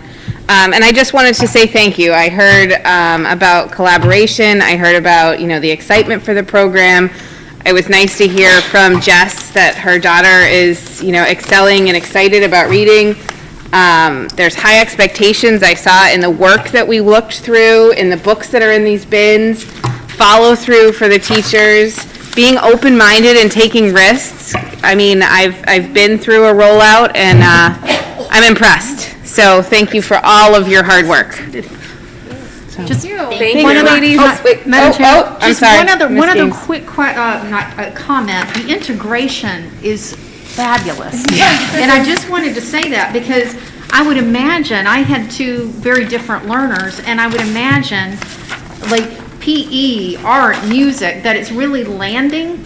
And I just wanted to say that, particularly arts and music, as somebody who's advocated for arts Right. for over 20 years, I love how that's incorporated, and I think that's great. Thank you. And a huge shout out to our Unified Arts teachers who just took this and ran with it. After doing all the work on the project-based learning too, the progress they've made with the immersion that these kids are experiencing at this time in the year already is very impressive. Thank you. Great. Okay, as a final, just as a thank you, Jen and I want to share part of our reading culture with you, and each of the school committee members is going to be able to have a collectible coin from Harwich Elementary and a take a bite out of reading bookmark from Chatham. So thank you very much. You guys have picked your color. Thank you. Thank you. Most popular. I know, I'm trying to get one. Thank you. I love it. Thank you, Jen. For some reason, blue's been the most popular. I'm going to keep these picked. Great, thank you. Thank you, Mary. Gold, silver. I'll take gold. All right, see? Pass on that book bag, I'll put it with this stuff. Oh, yes. Oh, thank you so much. Me too. All right, so as Mary and Jen are collecting all their things and passing out our tokens, so exciting. We will move on to the next item on our agenda, which is the preschool reconfiguration recommendation. Hello, Melissa McGuire. Hi, Melissa McGuire, Director of Student Services. I apologize, I have no toys for you. Oh, So, These are the cutest animals ever. It's okay. jeez. But you're color coordinated, and that gets bonus points. You match your presentation. and By now, you everything know else. how I roll. So thank you for having me tonight. A few weeks ago, we had conversation about the preschool programming. And tonight, I wanted to spend a little bit more time in talking about what a configuration of preschool might look like at Chatham. Oh, there we go. So I just want to, kind of recap the purpose of preschool, look again at the current residency, the current model, and then I'm going to walk through a few models that are possible, and then a recommendation. So the purpose, and I'm not going to read all of this because the bottom line is the purpose of preschool is to support students who have been identified with special needs and to provide the appropriate public education. And with that, we have an integrative program where we are making sure that there are peer models for them to learn with. So our current configuration consists of 3-year-old and 4-year-old classrooms with 2 sessions, an AM session and a PM session for both our 3-year-olds and our 4-year-olds. In our 3-year-old program, we have a total of 10 students. In the AM and the PM, we have 10 students. That includes, again, our students with disabilities, which is what the SWD stands for, and the peer models. In our 4-year-old program, we have a total of 10 and a total of 11 in the PM session. So those are the current numbers and students from each of the towns. So for February, now what I really want to caution always on preschool numbers is, remember, students turn 3 all year long. So it's very, very difficult to always predict the number of students that will qualify for special education services. Our biggest, our only way originally was through early intervention because those students were receiving services due to a disability. That has shifted this year because of early intervention's inability to provide services over the past year and a half due to COVID. So we've seen an emergence of students that we were not prepared for through our primary care physicians. But even having said that, with our anticipated for February, that is the known. Those are the known students either through early intervention at this point or through referrals through physicians. So we really have to do a lot of guesswork and making a lot of assumptions when we are thinking about and preparing for the number of students that may be in our program. So by February, what we're looking at is a total of 6 students from Chatham and 20 from Harwich. In that 6, there is a student who receives itinerant services, which is walk-in services, meaning they don't participate in the program itself. They bring their child to the school for the services. So I'm going to go through 3 configurations to think about for if there were to be a preschool at Chatham Elementary. One where there would be 2 sessions, an AM and a PM, 2 sessions of an AM or PM. Okay, that's important, and I'll drill down in a second. Or 4 sessions, 2 AM and 2 PM. So the first configuration, what we would look at is 2 sessions, an AM and a PM. In the AM, we need to support students with intensive special needs who really need to be out of an integrative setting to get their discrete learning and discrete instruction and the related services. So they need that time out of an integrated classroom. So if we had an intensive program in the AM, they wouldn't have any peers. And then if we had a PM session, we would have 2 students with disabilities in that class and 3 peers. So you'd have a class with 5 children. So I do this only because I want to really show why that isn't best for students. Everything that I'm presenting is centered around students and how they're able to get their services effectively and efficiently. So the AM students would not have access to peers. So that's definitely a downside.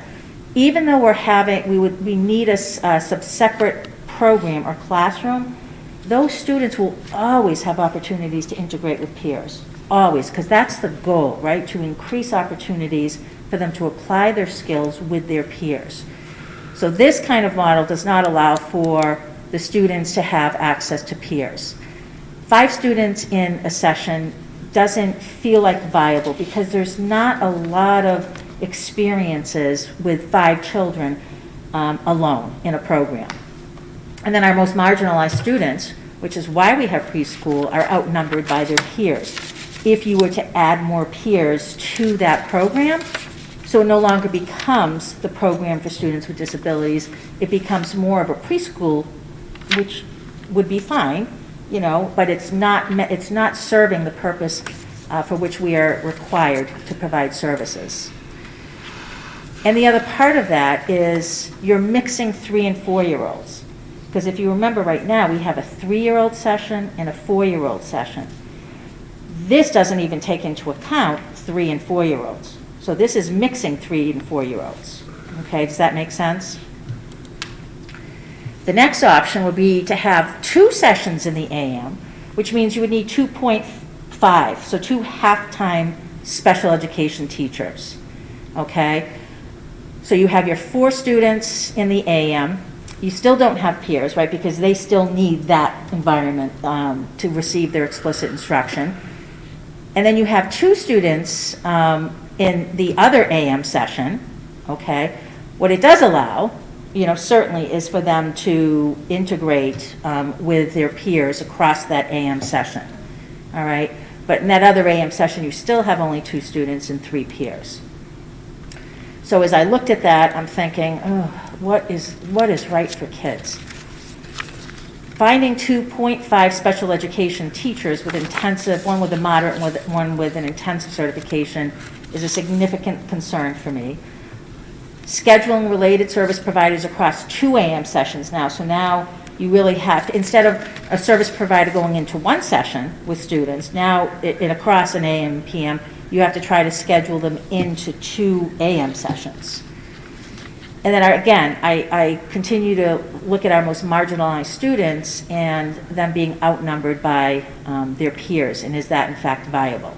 You're still going to have to mix 3 and 4-year-olds because you can't have an AM for 3-year-olds and an AM for 4-year-olds, and you can't. There's just not enough students to do that.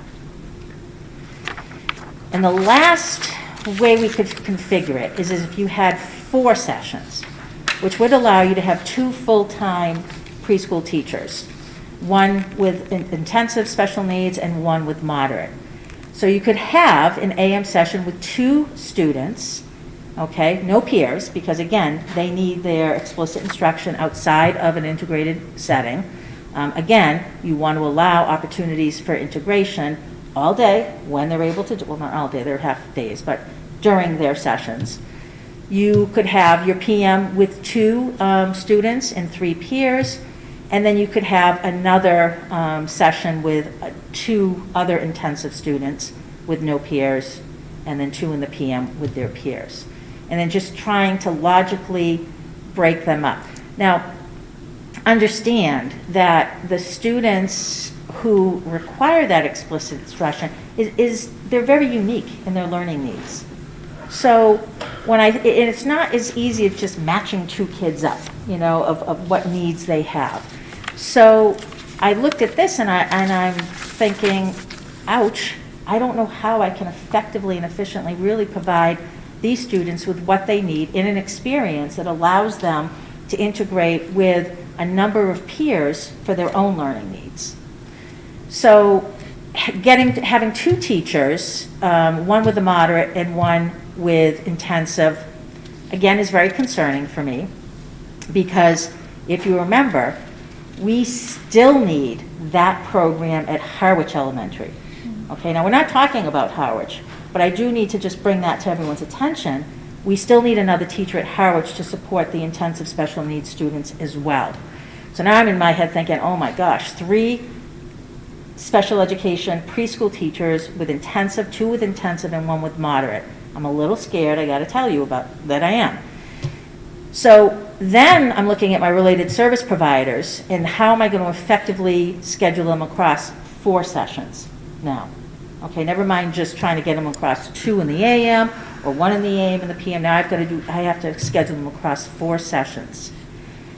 I continue to be worried about our students who will be outnumbered by peers, and if you're only looking at a 3 or 4, 5 student classroom, or less, actually, if there's only 2, that's a very small classroom, and we still have to mix our 3 and 4-year-olds. So my worry is, as I did every configuration I could think about, keeping in mind what the needs are of our students, okay? Because that's where I come from. I don't come from, at this point, a fiscal perspective. I come from what do our kids need? How are they going to benefit? How are they going to get the services that they need in an efficient manner that allows them to make effective progress and allows them to become more independent in being able to integrate with their peers? So looking at just the census. So we have 8 students with disabilities and 13 peers, right? So in 2020, there were only 2 students with disabilities from Chatham Elementary. And again, this shows the variance in how our students are coming in from Harwich or Chatham. It doesn't matter. But that was the census, okay, in 2019. And then moving into that next year, and that was a year we needed to say we can't have 2 children in a preschool. And when we moved folks over to Harwich. And at that time, in 2019, we did have 2 AM and PMs. We had 1 teacher, and we had basically 2 instructional assistants because they're .8s. So if preschool was an option for 2023, we'd have 6 students and 13 peers. Now, when you think about the math and you go back to those scenarios, for you, Mr. Russell, I'm calling it a scenario because I know you had said that the scenario was a better word. That was Mr. Terry who said that. Mr. Terry said that. But if you go back, so if you think about it logically, if you only take that number 6, right, and you do the +1, right, so you have +1 to your peers, so you have 6 students, right, and then I'm saying 13 peers because you have to break them up. You can't put all 6 of those students in one class because then you would have 7 peers for a total of the 13. You can't do that, right, because we need the intensive program for students to come out of. So it's not as simple. It's not simple math in how to be able to place students appropriately based on their needs, okay? So if you were to do it, you'd have to have the 4 sessions. You'd have to have 2 AM and 2 PM. And with that, you'd have to have 2 teachers, and then you'd have to double your instructional assistants. But mind you, doing that, again, marginalizes our students. And I'm not sure I want all of those students separated out from, from their peers and from the intensity of services that we can provide them. So the cost, I did put it up here, and I continue to say, for me, in special education, it isn't about cost. It's about providing our children with the best education, the best services, so that they can grow and they can become independent to the best of their abilities. But there is a cost. So in 2019, we pulled out what it cost for the program, mind you, with the 6 kids, because I think that moved to 2. I have to go back, but I think, what was that number? I can't remember now. In 2019, it might have been 8. I think we had 8 students. Is that correct? Mm-hmm. All right, so we had our teachers' cost. We had, because we only had 1 teacher, our instructional assistant cost, transportation. We had our speech pathologist assigned to the program. And mind you, in this time, we were juggling speech therapists from 4 buildings into that building to make sure that the service needs were met. So that was a per pupil cost of a little over $7,000. If we were to maximize resources to ensure that all students had opportunity to be with their peers, you would need the 2 teachers, you would need the 1.4 instructional assistants, I think it was, per class. Your transportation cost would be, because you would need to have a separate bus, because you could not have them on the same bus as HES because of the start time, because the start time's the same, so you can't, get them to their program on time. Your speech pathologist would calculate it'd still be the same, but I don't know where we'd have to figure that out, because remember, it's not just speech pathologist for the preschool. I then have to make sure that Chatham Elementary K through 4 speech pathology is also addressed. And if you remember in the budget presentation, I need a 0.5 just to meet the needs of K through 4. Okay? This is in addition to that, because I would have to assign additional time, which means I'm going to have to pull speech therapists either from somewhere else, because there's really no such thing as a 0.75 speech pathologist. And so that gives you a total of $300,000 with a per pupil of $28,000. Additionally, you need to outfit the classrooms, and you need to make sure there's materials. And so just looking at kind of our past purchases and what it would take, there's an actual, there's a community investment collaborative for kids, which is a really nice tool because it does a lot of cost analysis of what it takes to actually run everything from daycare to preschools to centers. So I use that, right, just so that we had some marker. So the question really is, what is best for our students? So I continue to recommend, based on our student needs, that we have 6 sessions.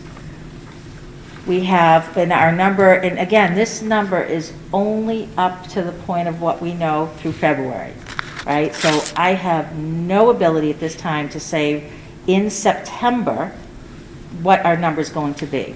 But we do know with 6 sessions at Harwich Elementary, we can absolutely take in what has been in the past historically the number of students that typically come in. So we would have 22 students, we'd have 27 typical peers for a total of 48. Oh, that doesn't really match up, does it? 49. Okay, sorry for the math there. We'd have 3 full-time teachers because we'd only add the additional full-time teacher that would support the intensive special needs program and any additional students that required services that would be coming out of our program that Diana Rose runs, because right now she is pre-K through 4. That's not attainable.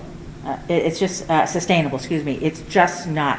So she would then be taking an influx of students that are pre-K and K, she or he, whomever, into that program so that we could very flexibly place students more appropriately given the classroom and setups that we have. And then, of course, our instructional assistants across those sessions. So I talked last time a lot about effectiveness. You know, how do we maintain an appropriate level of services, consistent services, making sure we have flexible ability to place students in the appropriate sessions with their peers, that we have comprehensive evaluations in place for all of our students that are coming in one location. Otherwise, we would really, to coordinate a comprehensive evaluation for a 2.9-year-old, by the way, it's not just 3, it's 2.9, is really difficult because you need your speech, you need your OT, you need your PT, and you need your special education teacher. So in thinking about that, in having to do in 2 locations, those screenings and those evaluations, that's a lot of coordination of service providers across 2 schools. And then, of course, obviously, the ability at this point to really service our most vulnerable students who have significant special needs. And then I talk about efficiency. So the ability to coordinate those services, greater opportunities to group kids appropriately and to have them have experiences with their peers appropriate to their level, greater inclusion opportunities, and then the professional learning community. What I know about preschool teachers is, and all of our teachers, but preschool teachers, and I think I said this before, they can pick up a piece of dust and make something amazing with it and teach kids something amazing, right? That level of community for the preschool teachers is so critical. So we are going to not have as much ability to collaborate and really share those resources that they have. And again, you know, there is the fiscal responsibility piece of this and looking at ultimately for the 2 towns, what would the cost be if you were to separate out the programs.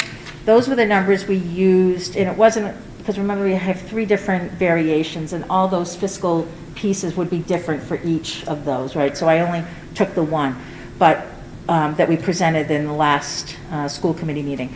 So these would be the per pupil cost if we were to separate it out with just one program. So just the 2 sessions, an AM and PM. So with that, I'm hoping that that gives you a little bit of glimpse of what it would look like or could look like with those configurations. And I'm happy to take questions. Questions, comments? Jessica? Oh, hi. I have a couple of questions and a couple of concerns. Now, what happens at town meeting if Chatham and Harwich were to take over their elementary schools and they decide that they want their own elementary schools? Will they be able, or their own preschool, sorry. Will they be able to put that back in place, or is this binding? My recommendation for preschool programming across 2 schools is to every year assess the number of students that we know and can reasonably predict that will come in. What would happen, you have to understand for some students, is it may then become a placement decision because the program is just not available for a student. So I'll give you an example. We have a student, and we have had this happen, that comes in that's medically fragile, right? We have to make a decision. Does that student fit into the program we have, and do we have the services there, or do we need to make a placement decision because the services are available, say, at Harwich Elementary? Could argue the same way. You know, there's a student that we could say, well, we need to make a placement decision because Chatham has, you know, the program. So it's really, when you look at the regulations in general, the one condition that changes is a placement, is a special education placement, because that becomes a team decision of placing a child where the services meet their needs. But I would say that each year we have to assess it because it's a forever changing census of students And what I'm more concerned about, it's an ever-changing level of need. We're seeing children with conditions that we've never seen before in a preschool, and that we are servicing kids. We're servicing kids that, by my account, my experience, have been in out-of-district placements because of the level of need. So it really is an evaluation each year. So I don't think it binds you. I think you have to assess, and then there's a team decision on placement. Does that make sense? Yeah. Just in between the meeting last time and then today, I spoke with some parents about what their feelings were on regionalizing the preschool. So I just wanted to share a couple of those. One of them was that our littlest kids are going to a bigger school, making the transition and transitioning back after getting to know the nurse, front desk, principal, etc. And then the concern that combining when right now we're trying to fix an inequity might cause problems down the road. And then we've always had a small population and it's worked. And that we've also had a full day option, which I thought that we kind of did with Chatham, where parents would have their children go to the integrated preschool and then, or it was reversed, I think, go to the Rocking Unicorn in the morning and then bus to the integrated preschool. Was that like considered with any of these options? Because that would make it more appealing to all parents. I saw in the survey about how parents would like a longer day for their preschool students. So I just want to back up to you first. So my job was to talk to all the parents of students with disabilities from Chatham. There are 5 students, so there are 4 students who are in the program itself, and there's one child who receives itinerant services. So I talked to 3 of the 4 parents who are actually in the program, and I talked to the parent with itinerant services. So the 3 parents I talked to out of the 4, one I wasn't able to get a hold of in time for the document I submitted, and I think if you read it, they were very happy. One parent was grateful that they were able to go to Chatham because they felt the services were, and I don't want to say better, because that is absolutely not, what I'm intending, but better for her child, okay? So it wasn't that Chatham wasn't appropriate, but they had started in Chatham and they didn't feel like they had the same experiences. So those 3 parents were elated.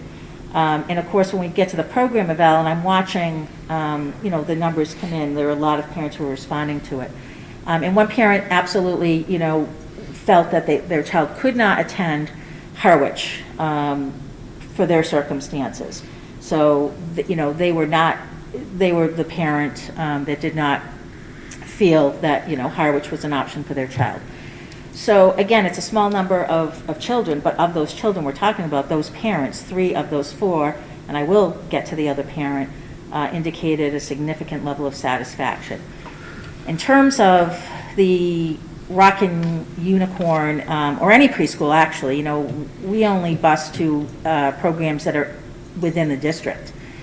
So whether parents, provide transportation to a child coming, to the program, if it's a half-day program, that's certainly an option. It goes back to the numbers, and it goes back to servicing students with disabilities. And I can't stress that enough, because that is our program, that is our obligation. We don't have a preschool program such as Rocking Unicorn because we're obligated to provide services to students with disabilities. So I'm looking at it in the lens of that is our obligation. And it is wonderful that we get peers, right? Because that is a benefit to our community. It's a benefit to those students as well. In terms of the day, that's a conversation. The length of the day, that's a conversation that will come up in the program about 100%. So many of these other pieces, which we need to do this comprehensive eval, is going to give us some guidance on what we do moving forward as well. That people will have, opportunity for input. We'll have our parent focus groups. We'll have our teacher focus groups. We have observations across all of our sessions that are scheduled. So that's another piece that, will be brought forth. So I don't know if that answers your question. Oh, sure. No, I mean, full disclosure, it is my son that's in the preschool program that wasn't able to go to the program just because I have other children that attend other schools. And so it wasn't possible for me to get him to the integrated preschool program because my other children had school at the exact same time. So that's one of my big concerns, just the number of kids that qualify for the preschool program not being able to utilize the services just because it's going at the same time as another school in another town. But that's all that I have for now. And we do provide transportation, I wanted to make sure, I don't think I did because I put that in the budget, but we do provide transportation for our students with disabilities to attend the Harwich program. Mm-hmm. Yes. Ms. Everett Long? Melissa, I just had one question, just out of curiosity, to follow up on Jessica's question.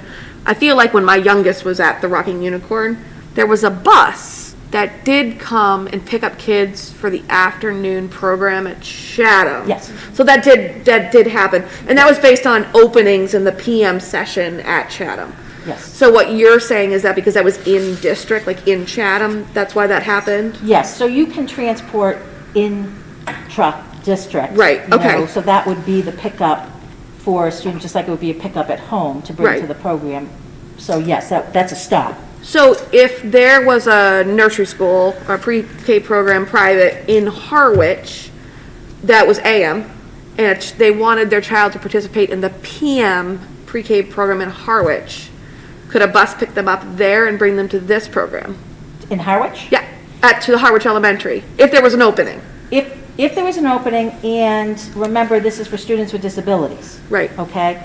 So that's a placement decision. So it's not as easy as saying, because that PM session might not be the appropriate placement, and that's what we have to have a conversation at the team meeting. Okay. What is the most, and we do this all the time, because we have to think about who are the students in the AM.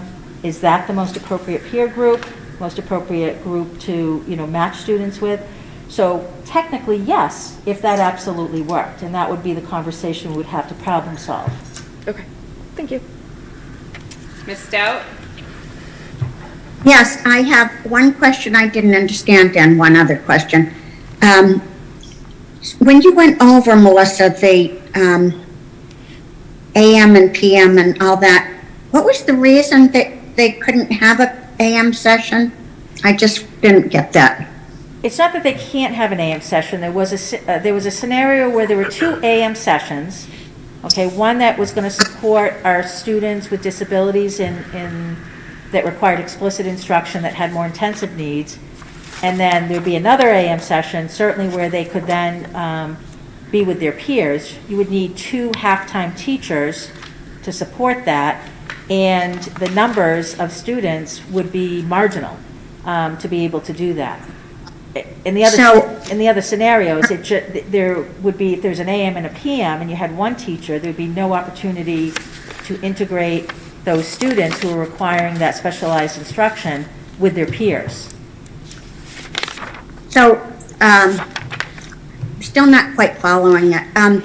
So the children, you're saying if they have more substantial disabilities, can't be integrated in with the children with the less substantial disabilities? So is that what you're saying? It's not a question of they can't be. It's a question that they require a significant amount of time out of the program to receive their services and their explicit instruction. We will always provide, regardless of the disability, opportunities to integrate with peers. But what we're finding is that we need a program, because they're spending half their time out of the program plus to get those services. And then they're going back into the program for integrated opportunities and activities. So it's not. So you need a full day then to get more time?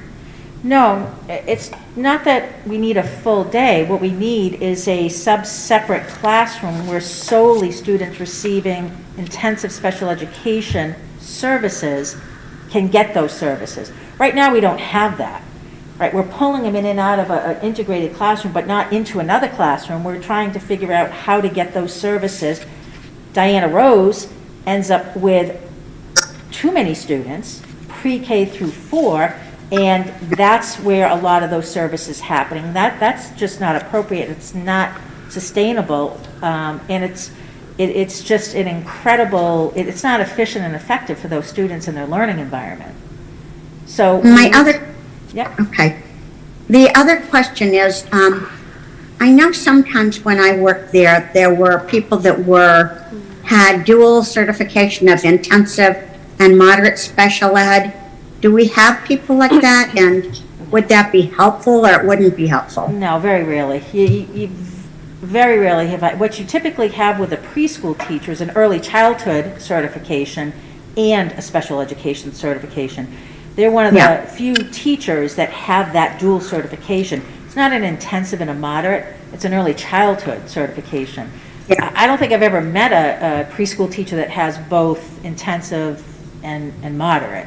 But what you have to look at for the level of services and intensity is the amount of time a student is out of an inclusive setting is really what guides your license. Okay, so an inclusion person has a moderate, right, and somebody who is 50% or more out of the classroom needs an intensive because of the level of instruction that needs to happen. Yeah. Well, thank you. Ms. Tolley? A question. I was struck by something you said, that the level of services that you're seeing children emerge with now, typically they have been placed out of district to meet for them to receive those services. And I'm wondering why, because it seems like it's really forcing us to look at our ability as a district to serve children with intense special needs in a way that we haven't had to before. And I'm wondering why the choice to do that versus continue to say, well, we can't provide these services in district, and so therefore we're going to continue to place these children out of district to receive those services. Or am I understanding something incorrectly? Yes. Okay. Because we can service them. We have not seen the level of intensity in the past. We have not sent kids out of district. What I'm seeing now is students who absolutely could be in an out-of-district program to receive their services. We are able to, with the services that we have, the expertise that we have, we are able to, we have service students that we have not in the past. That is our job and our legal requirement to service students in the least restrictive environment. I'm not a big fan of sending kids out of district. I work really, really hard not to because we want our kids here. You know, there are times when we have to because the intensity is such that we can't. But right now, I cannot say that we do not have students that we are not servicing with the most intensive special needs. Okay, thanks for clarifying that. I had definitely a misunderstanding then. Ms. Games? Yeah, I have a question and kind of wrapped up into a comment. I was reading some of the feedback, and so I believe when somebody says longer days, is that the parent's need for the longer day or the child's need for the longer day? The parents. Okay, that's what I thought. Need. Okay. A wish, a recommendation for a longer day. Right. And that's absolutely not uncommon. Okay, good. Because my comment about this is, having had a child 20 years ago, it was my wish as a parent for a longer day, but that was not right for my son, and therefore I had to make adjustments. So I feel like I need to say that because until we have universal pre-K, I mean, our obligation is to students with disabilities, and it's about the kid, and if the kid can't have the longer day, that's what we do, right? And so, and I am someone who went through this 20 years ago, so I get it, and I just wanted to say it. Thank you, and I think the other part of that is it also becomes a team decision, and we've talked about, we've had a student, we've talked about that perhaps they could do an AM and a PM session, and this was the intensive, like perhaps they could get their intensive services in an AM and then they could do the integrative part. So it still comes down to individualized programming. But you're right, there are not a lot of kids who can tolerate that length of day. Yep. We saw that with kindergartners when we, between half day and full day, the difference in the tolerance and having to adjust programming for kids, right? Nap time. So we know that they need, time for rest, or that's not feasible for some kids. No, it's But it's a overstimulation. conversation we Yep. need to have. Yep. Mr. Russell? Thanks, Madam Chair. Melissa, thank you for your clarity. And at times, a month ago, when you were explaining the dilemma you face with this integrated program in both schools, it's sort of sitting saying, how do I put a 2-pound item in a 1-pound bag? That there's a goal, and there was something in our budget heading up here that said, what would the advantage be? And it said to experience a link to the other community, meaning Chatham. That's a very expensive link. But also, the way you described some of the curriculum learning benefits and negatives matches up with the obvious fact, to me at least, that as much as we're trying to have parity in the Chatham Elementary, the needs, it's proportionality. We have in Howard 20, 25, 26 youngsters that need that. And we have, I'm wrong on the numbers, 6 youngsters with 1 walk-in, or some number as small as that, which leads that you spent hours saying, well, first of all, there might be some educational deficits if we do it by having 2 programs. And then secondly, how does one create, and granted, both towns would like to have the equal program in both towns, but logically, as what I've heard, as well as financially, it would be such a leap. I think the number is $347,000 we would expend in order to match up the program, and then one could argue, would 1 or 2 teachers be needed in Chatham for 4 or 5 youngsters? It's a mirror image, and I said this a month ago, with exactly what we've been seeing for 3 years. As the Chatham youngsters shrink in numbers demographically, it has created a learning issue where you might not want 1 section of first grade, 1 section of second, because of the things you mentioned, but at the same time financially. And so we're moving, hopefully, in the spring towards a partial but semi-long-term solution to that. I just think that other districts where they have this unique program, short of pre-K, have always, in some districts where they've had 6 or 7 elementary schools, they've transported X number of youngsters to a central location, and then at the end of the afternoon or morning, they transport them back to their home school to be bused home. That's just the reality based on the numbers. So I think that this being a figure so high that if we said yes to option 1, scenario 1, we'd be increasing the cost of our general budget, which we really haven't had a chance to discuss tonight, in a dramatic way. That, and I know we have not heard yet from Michael and Scott, but also from the town managers from both towns saying, what are our ballpark estimate that we should try to strive for? 2.5, 2, 0. So I think at this one issue, and each year review it, we'd be failing in a lot of ways if we just said, let's try to keep the parity by moving a duplicate program proportion of the kids to Chatham, at least for this coming year. So I don't know whether we move the question and ask, are you looking for a vote? I would suggest that. Go for it. Can I make just one point? Yep. Yes, absolutely. It's your show. And this is just my experience, and it's just an example, right? So when I was in Shrewsbury, we had 9 schools. I had 5 elementary schools. We had 1 preschool with over 100 kids, right? So there were clearly enough kids for each of those elementaries. 2 were very small, 3 were, 2 were medium, and 1 was very large because it was all divided up by, by the town. And the reason we did that, right, because the dream is an early childhood center, right, to service all students. And we did that because of the uniqueness of preschool learning. Those children walk in our doors for the first time as an educated the rest of their, a child being educated the rest of their lives, right? That's their first doorway to learning. And so, and it's unique learning. Spend some time in a preschool. It is so unique.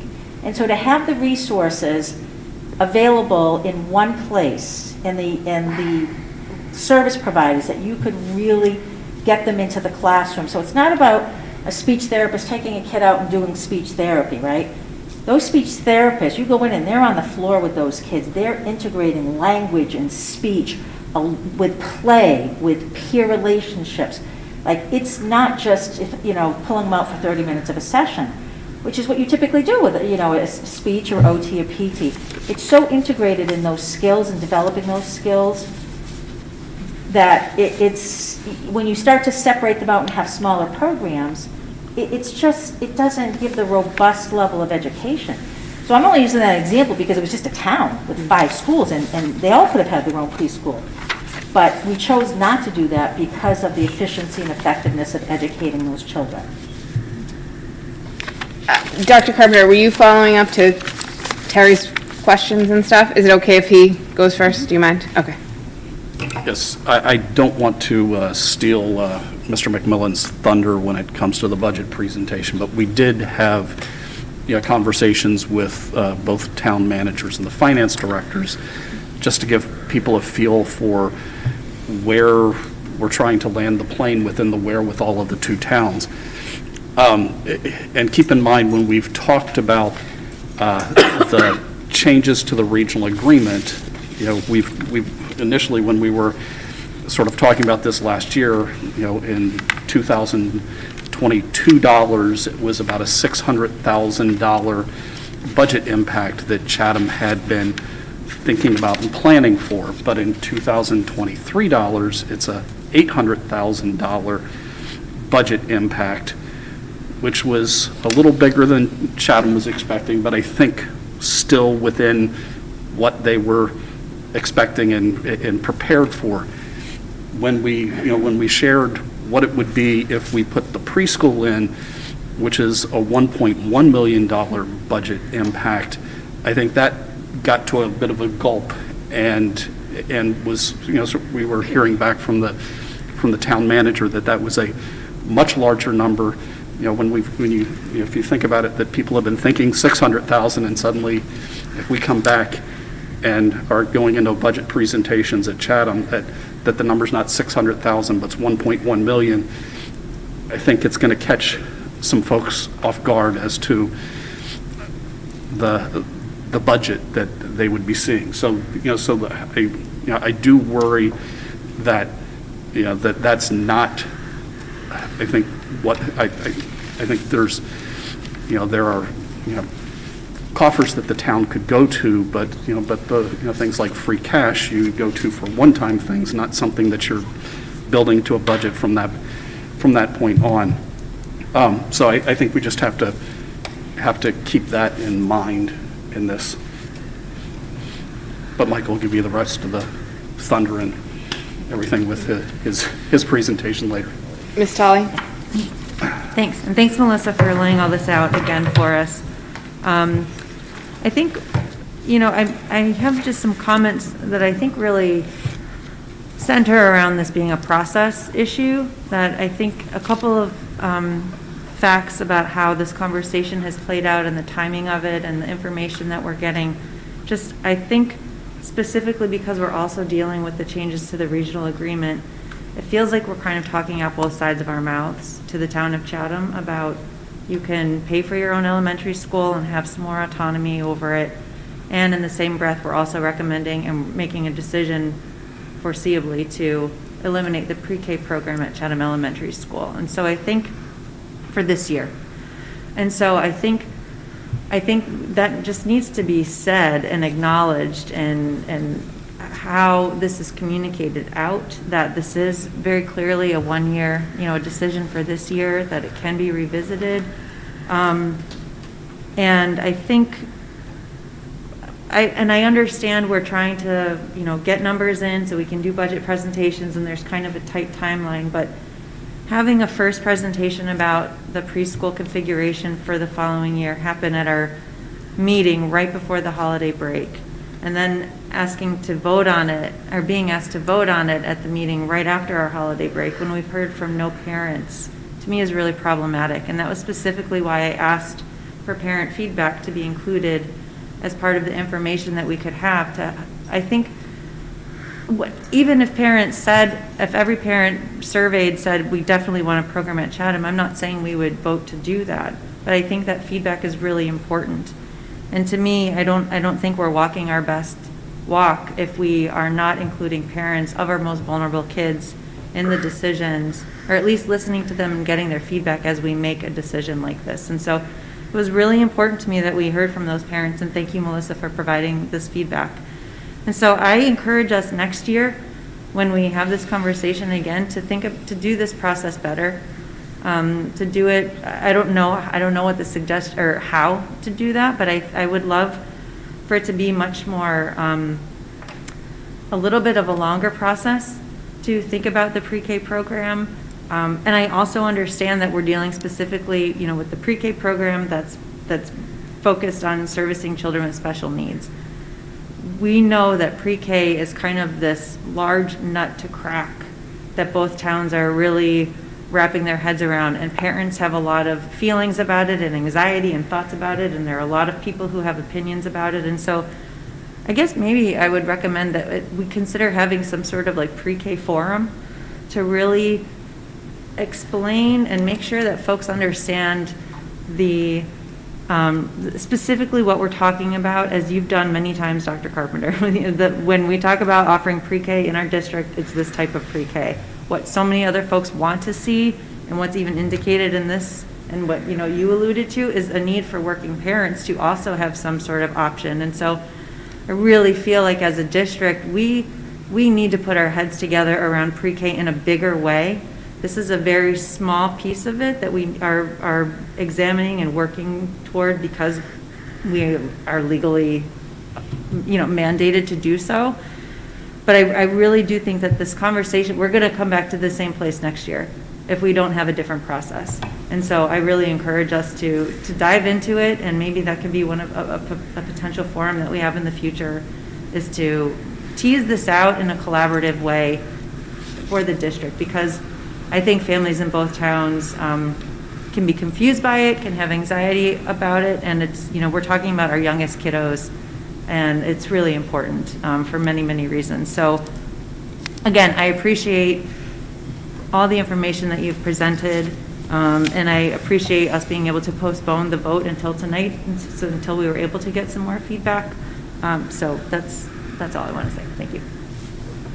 And I agree with you, Danielle, that it's kind of they're separate issues. The services that we need to provide for our most needy students that are preschool age is sometimes confusing to parents that are looking for that preschool experience for, we don't say typical learner anymore, do we? I try not to say either of those things, but yes, a typical peer. A typical peer. So I think that that's a great thing to think about in the future, to have that conversation around, what could preschool look like for our students that are not being serviced through our integrated preschool. Any other, or I'm Ms. Zebret-Long? I think that would probably just time for a motion. So I would move to approve the preschool reconfiguration recommendation of the Monomoy Regional School District preschool at Harwich Elementary School for 2022-23. Thank you. Do I have a second? Thank you, everyone. Second. And a roll call vote. Ms. Stout? Aye. Ms. Rogers? No. Ms. Tolley? Aye. Ms. Games? Aye. Ms. Scott? Aye. Mr. Russell? Aye. Ms. Zebret-Long? Aye. And I am an aye. All right. Moving on to our next agenda item is the high school HVAC maintenance contract. You have that for us? Yeah, what do you have? I'm hoping this will be a little shorter. That's a gift. The Excellent. agenda items. All right, that's a good price. All right. Good evening, everybody. So this agenda item is around we have a contract for HVAC maintenance. So basically, a couple of times a year, people will come out and change some filters and check mostly our rooftop units. That's why I keep pointing out there. Our rooftop units are in good working order. Make sure the HVAC systems are working well.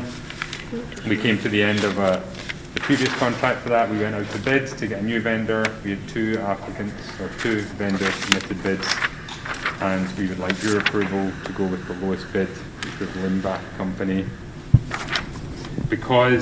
So the way the bid was structured and the contract will be, it's 3 years with the option to extend. So because the full term could be more than 2 years, it requires school committee approval. Any questions, comments? Do I have a motion? Sure. I move to approve that the district enter into a contract with Limbach Company LLC for HVAC preventative maintenance and service at Monomoy Regional High School for an initial 3 years with the option to extend for up to 2 additional years. Second. And a roll call vote. Ms. Stout? Aye. Ms. Rogers? Aye. Ms. Tolly? Aye. Ms. Gaines? Aye. Ms. Scott? Aye. Mr. Russell? Aye. Ms. Zebret Long? Aye. And I am an aye. Excellent. Great, thank you very much. Good Lord. All right, and this is going to be even quicker. Yes. No problem. Moving on to the fiscal year 23 budget presentation, feedback from member towns, and looking for an approval vote. So we actually don't need a vote at this time. So it's Oh. really just a discussion for now. So All right. we had put on a vote with Ashley, but it's actually the full school committee vote doesn't come until March. So that's Okay, moving forward. So this is scheduled for discussion and information. All right. So what I've tried to do is give you an overview of where we are with the budget, taking everything into consideration, and then also how that breaks down into the assessment. Ooh. All right. That's a graphic. So as you can see in your handouts, this worked when it was in paper, but for some reason it's got a bit shaken around. But this is a real high level overview. So the budget is at the moment pretty much everything I'm going to say right now is going to have to be slightly altered because you just took a vote that took out some of my scenarios that we had. So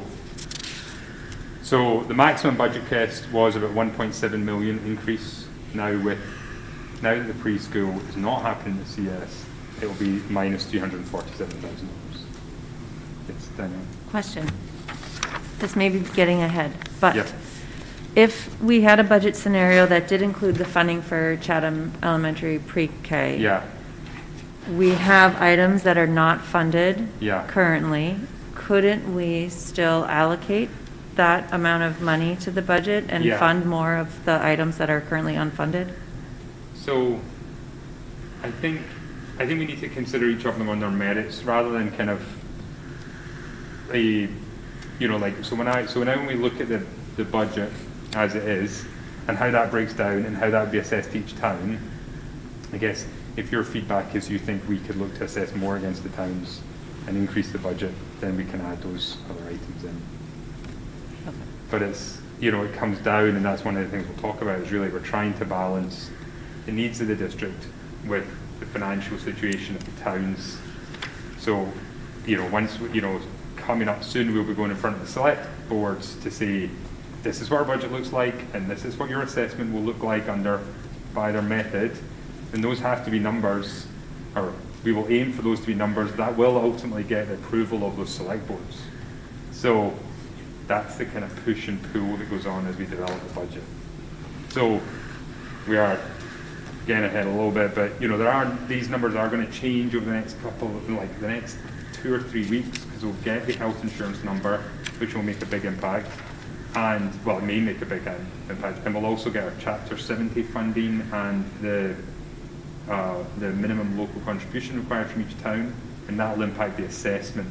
So health insurance will impact the budget, and then the information from the state, which is like January 26th, so in like 6 days we'll get that information, and then that'll impact how much is assessed each town. And the finance subcommittee will be meeting as well. All right, so we have the budget.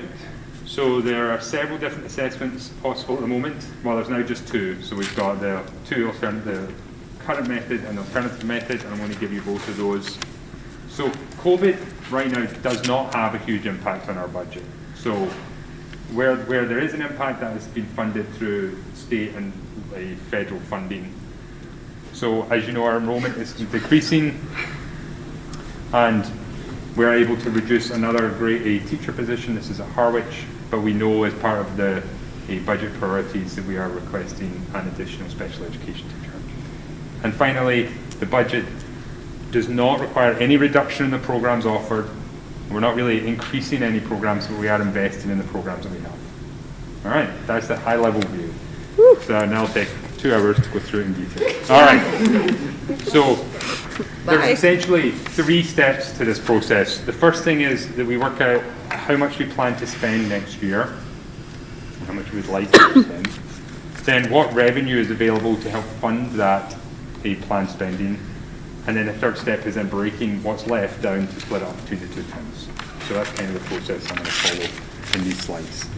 All right, so first of all, our planned expenditure. What drives what we need to spend or what we'd like to spend? One is the district's mission and strategic objectives, and those are particularly reflected in the conversation we had at the workshop last week and in those budget priority items. Student needs in terms of educational needs and special educational needs, and we hope to meet all those needs this next year the same way as we have this year, and that's what we mean by like a level service budget. Class sizes, as you know, and I'll go through this in a tiny bit more detail, but we have a target range for class sizes, and we aim to keep our classes that size as enrollment changes. All contracts are settled, and most are a 2.5% increase, cost of living increase, so that has to be baked into the budget. And then there are major items which influence budget just by changes such as health insurance. And then the last thing, the financial outlook of both towns. So we are trying to hedge our bets and not ask for too much that will then not get approved by the select boards and town meetings. So just quickly, a couple of assumptions that we've made. The assumptions we've made that there are no significant changes to the services we're providing, that we have that small decrease in enrollment, and although the high school is continuing to grow, it's the lower grades that are getting smaller. So right now, last year I did a better job of estimating where our state funding might come in.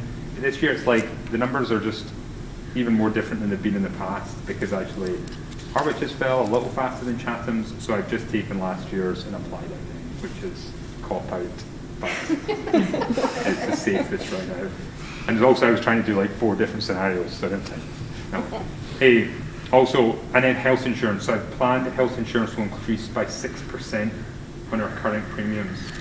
So if you're really checking our numbers, you'll notice our actual budget goes up by more than 6%. And that's because this year we had the premium holiday, so we didn't pay premiums 1 month this year.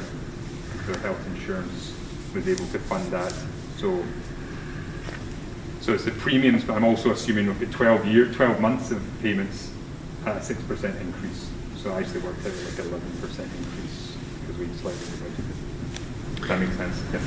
Michael, do I recall that last year we put in a pretty large bookmark for an increase in health insurance, and then it actually came back significantly lower than we'd anticipated? Yes.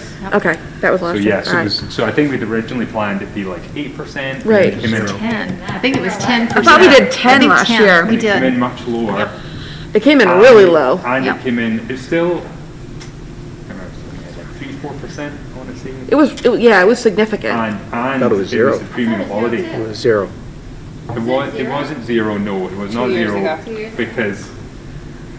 because in our health group conversations, we discussed whether or not we should have a 0% increase and no premium holiday, or have an increase but a premium holiday. So the impact on individuals is that they have this month where they have no payments, and everyone's pleased with that. But when they go from the last month of this year to next year, they don't see such a big percentage increase because we were predicting there would be a percentage increase going into next year. So you've actually got 11% built in? So I've predicted that the increases in our premiums will be 6%. Okay. But the budget for this year was only 11/12ths of a budget. Next year is 12/12ths, because I'm assuming 100 will pay every month of the year, and the premiums will be up 6%. I don't know where I got 11%. Okay, great. I said 11%. That's why. Because Okay. the budget's gone up, so I know it's complicated, but. Yeah, that's okay. No, I just remembered something the from amount last we year, so I'm spend- good. All right, it's definitely overcomplicated. All right. Yeah. So we should have those, and we should have those rates by the end of the month. All right. All right, so just cut to the quick. So you can ignore scenario 1 now. So we're looking at $42.9 million budget request, which is 1.3 million, almost 1.4 million is 3.3% increase. Right. Which in context would be, larger than we've had in the last couple of years, but since Monomoy was a district, would be perfectly within the kind of normal range of increases. All right, next slide.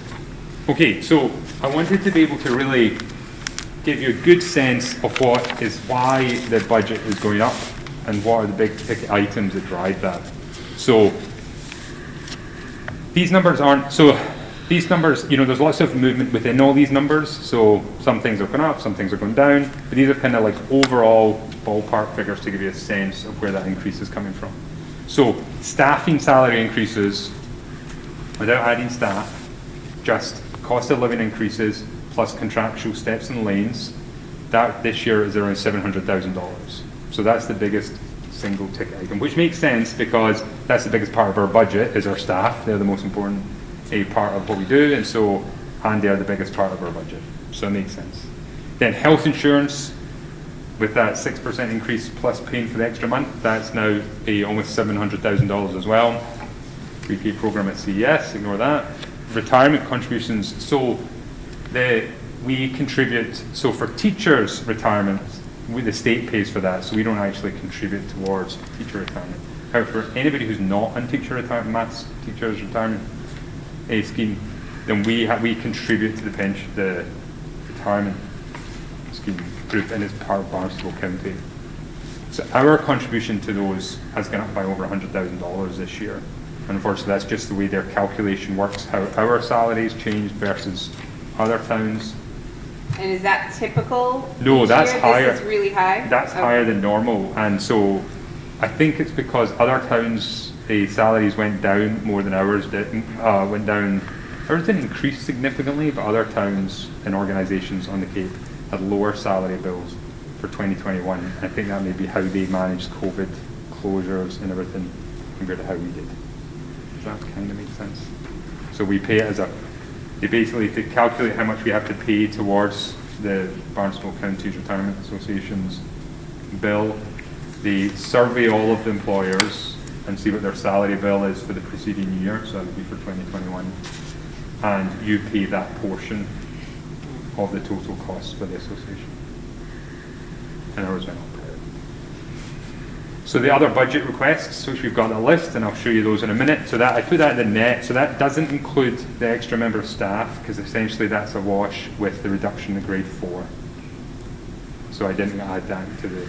But then I also didn't take the grade 4 person off the 700,000. So we're also increasing our property insurance. So as I'm sure many people have experienced on the Cape, property insurance is increasingly expensive. Things like wind insurance and is expensive. And also working with our insurance company, we're looking at the value of our buildings, and because that's what determines what your insurance costs are. And as the cost of construction and so on keeps increasing, we're having to increase the value of the buildings that's insured. Out of district tuition, that's a relatively small increase for our district because that can fluctuate significantly, but working with their student services, that was the increase that we estimated based on the placements that we're currently aware of. And there are a few areas that have gone down in costs. So our school choice this is the amount of money we pay for students who are leaving the district on school choice has gone down. And so there's some reduction there. That's because there's fewer students and those students are a little cheaper. Charter tuition has also gone down. Again, that's because the number of students has gone down. Our high school construction debt payments, that's just the way the repayments are structured. That goes down each year. And then everything, all the other changes and all the other lines is an overall reduction of $150,000. And that's a whole bunch of different things. So at a really high level, I just wanted you to get a sense of, if you just go back a slide, of, what are the main factors. And then also, we don't have, a lot of those things are predetermined. So unless we do something like, closing programs or cutting stuff, those costs are going to increase. It really shows that where we have control over our budget is relatively limited. We have total control, but unless we change it, it's going to go up by that much. All right. So over the next few slides, I just wanted to provide some context for all that information. The first is around enrollment. So on this slide, this chart shows the top green line is the total enrollment for the district. And that's actually plotted against the axis on the right, because you'll see if you added up all those lines, they would be higher than that green line. But this is just so you can see them on the same chart. So you can see the total has started to go down a little. We had a big jump from 2020 to 21, and that was around COVID. So then from 21 to 22 is more level, because so if you'd gone from 20 to 22, you can see what would probably be more likely to happen if COVID not hit. Despite that, the high school, because we have this bubble of students that are working their way through the district, and so the high school's enrollment is still going up, and most people continue to do so.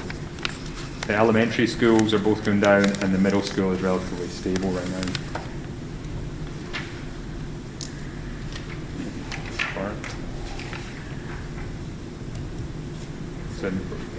Is coming. So the next slide, I have just looked to see what the projections for. Oh, here we go. So I did a really rough sort of projection of how enrollment might change over the coming years. So what this does is a kind of simple forecast. I assume that pre-K and K enrollment will stay as they are. So I'm not forecasting any changes in pre-K and K enrollment. I'm also assuming that we don't lose enrollment as classes proceed through the grades. But just because our enrollment at the lower grades right now is lower than it is at the kind of middle and high school, as those smaller size grades classes proceed through the grades, we're going to see this reduction in our overall enrollment over time. And so you see that the high school is going to continue to go until it peaks around, what year is that? I can't remember. So around 2025, and you see the high school will peak, and then that will start to come down as well. And they are all leveling off, and that's just really a factor because I haven't built in any other reductions or changes at the pre-K or K level. But that's on average a 1.2% reduction over the next 12 years.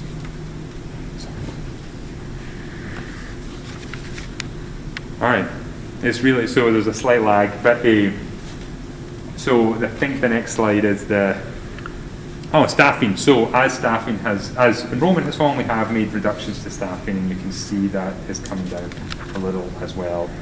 And we are planning we're actually not planning any overall reduction in staffing into next year. We'll keep that level.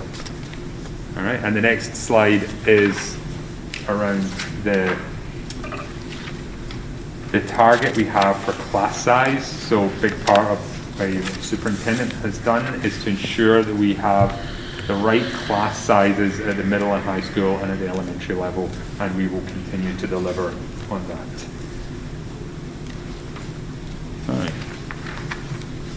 All right, so these are as we talked about before, these are the items which we currently have budgeted. We have actually included one more in the budget, which was the cameras for the photography courses has been added at the moment.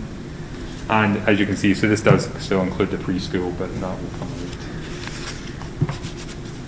And then, these are the items that are not currently in there, but we will continue to review these. And, particularly, so staffing is one thing, but particularly around items which are more like capital improvement measures, which are not like one-off investments or like furniture, things like that. I really think that we'll be able to find other like revolving funds or other grants that will help to fund those, even if they don't make it into the budget. I thought I remember hearing when we were at the budget meeting, some passing comment about a possible grant for the passenger van. Yes, so we have, so we've already, we've got an order in for 2 vans right now, one for athletics and one for a program here at the high school. And that's been paid out of our school choice funds. And we also have our ESSER grant application in, so the 3rd round of ESSER funding, we submitted our request and included an additional bus. For the middle school? Yeah. Okay. And so we don't have that approval back yet, but we're hopeful. Okay, thank you. Michael? Yes. Follow-up, thanks. Meredith, okay. And I think I know the answer. As you project down, our projected E&D amount, yes, contributing towards the assessment, is that about 800,000? Yes. Okay. So we have carried over the 800,000 again from the previous year. Yeah. And I should know by subtraction, but that leaves the E&D, if we stay at that number, approximately what, 1.2? So we've had the E&D has been approved at just about the same as, it's about 1.2, I think. So it will be, so 800,000 is a significant E&D, and I think that may be one of the things that we look to reduce if health insurance or anything else changes significantly. But that's something we can talk about when we have those figures. I don't know if you want to clarify, Danielle, or if Jessica understand. Excess and deficiency, you mean? Excess and deficiency. Oh, yes. Good. Look at you. Look at her go. I don't actually really know what it means yet. Yeah. I just know what it stands for. None of us do. Hey, I mean, essentially, so at the end of the year, we have our auditors come in at the end of the year and they total up all the money, all our costs that we've spent through the year and all the money that's come in. And in simplest sense, you either have an excess or you have a deficiency. You either have more money, you've either brought in more money than you spent, or you spent more than you brought in. And that's what excess and deficiency is. And the state allows you to take some of that money and put it towards the following year's budget once it's been certified by the state. And so, in a nutshell, that's what excess and deficiency is. It's the money you had left over in the previous year that you can use towards the following year's budget. Did Jessica, can Jessica hear this also? I'm just curious. Jessica, could you hear that clearly? Okay, good. Fantastic. Ms. Talley, did you have a question? I did, and it was about the items that are not included in the budget. And you mentioned that the passenger van for the middle school was included in the ESSER application. Yeah. Are there other items on this list specifically that were included in the grant application? No, none of these, no. Okay. But so we did, one of the things, we are going to come back in maybe the next meeting and talk about the ESSER fund in more detail. Michael, clarification that most of us just picked up or learned last year or a few years ago. Regarding the E&D, yes. When we were just a separate municipality, Chatham, Howard, Brockton, Springfield, any excess money at the end of that year, the select board, mayors, councilors could take that money. Regional school systems in the district, in the Commonwealth, if they have excess sums left over, as Michael's described, they keep it and roll it over. And if I'm incorrect, correct me on this, because that's a big difference between municipal. So in Howard, years and years ago, whatever sum was left over, the town fathers could say, we'll pick up that 200, please, or whatever. So it is equivalent sort of to the town's free cash. So it's a reserve that we have that we can help smooth out a budget year.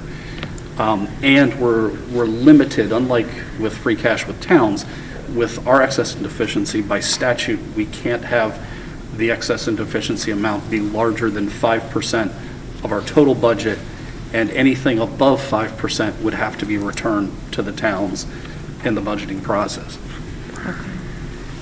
Ms. Game?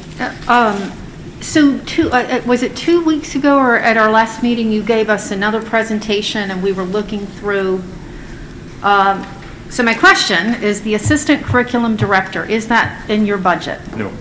No, okay. Oh, is it there? I missed it then. Okay, so that's on the non-one, okay. And So what I think- about, wasn't there a guidance, an extra guidance counselor somewhere? No, but that is something we're reviewing. There's Okay. no additional guidance, but I'll mention that in a second, actually. But one of the things that's really just worth also just mentioning about this priority list, and part of the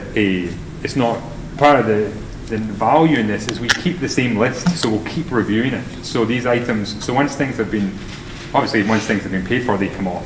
But the things that haven't been, we'll keep on the list and review with you again each year. So this, just because something's isn't funded this year, doesn't mean it's completely scrapped. It just means it didn't get to the top of the list this year, and we'll review the need for it again next year. Okay. Ms. Stout, do you have a question?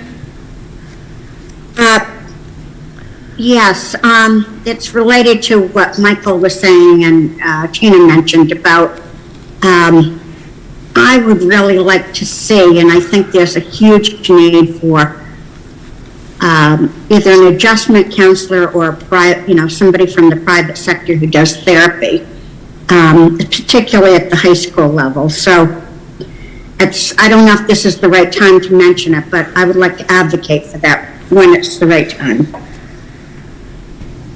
I think it's never the wrong time, so it's always good. Okay, well, then that's the, I mean, clearly, I think we've needed this for a long time, but I think that COVID, just like we needed those nurses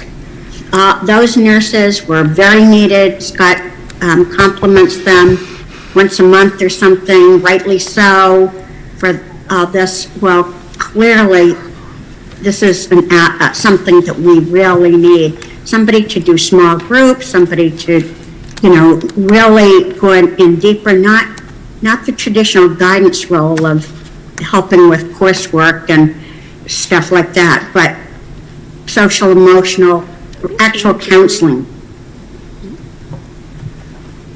Thank you. All right, so next slide.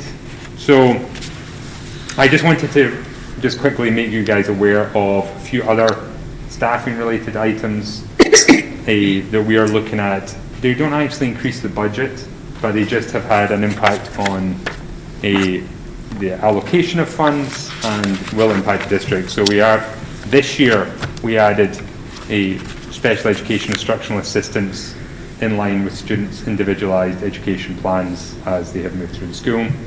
We also added an additional team chair position this year.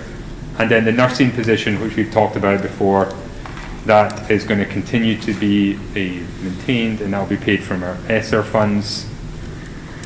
And then I just wanted to mention this, that because if you go through in detail in the account lines, you'll see there are some changes over how, shared staff. So where staff are shared, particularly if they're shared with elementary schools, we've just gone through all of those really carefully to make sure they're coming out of the right account lines, because obviously, if we thought somebody was roughly half and half between the two elementary schools, in the current assessment methodology, that didn't really matter if we were a little bit wrong, or if they were, big caseloads had changed, now there were more at one school than the other.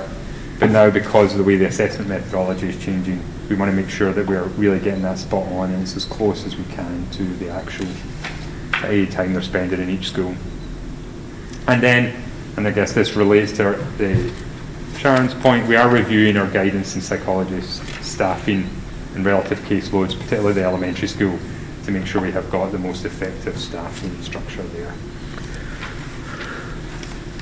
So I foreshadowed this a little, I mentioned this already a little bit, some of these big ticket items which have a significant impact on the overall budget if they change. School choice, which is going down now to 1.2 million, as is charter school tuition. Out-of-district tuition has gone down, although it's still up at 1.4 million, and health insurance is almost $6 million after this most recent increase. So, sorry, that's not. Anyway, that's okay. That's all right. Now we'll go. Yeah, now we'll go. So the next item is around our capital expenditure. So I have included there feasibility studies for both elementary, the Chatham Elementary and the middle school roofs. And we got the email like 2 days ago that the MSBA has opened the application process. So we will be coming back to you at the next meeting to give you an overview, and at the subsequent meeting for you to vote on our statement of interest application to the Massachusetts School Building Authority for funds to help with those roofs. And then this would be the portion this is an estimate of the portion that we would pay. Then we have 4 other projects: replacing carpets at the middle school, updating the high school's building control system, security cameras, and starting to replace smoke alarms. So those are the items we've identified, and the ongoing leases that we have for Chromebooks, laptops, and Promethean boards. So one thing I would just say is, as we've been, partly because how we're looking at how capital will be allocated between the two towns, and actually this won't make any difference to the assessments, but it did make me go back and look at what is defined as capital. So technically, capital is really only purchases where the unit price, so the single individual item price, is more than $5,000, or the whole project is like a maintenance project more than $150,000. So that's how the state defines capital, and that's how the regional agreement, by the fact that it refers to the state's methodology, that's how regional agreement defines capital. So really, none of these items are technically capital in that sense, except the roof projects, and only because they'd be part of a bigger project. So all those other items are not really capital. I mean, they're capital improvement, and they're what we've all thought about as capital, but they're not really capital in the sense of the regional agreement or of the state's definition. So I just wanted to let you know that.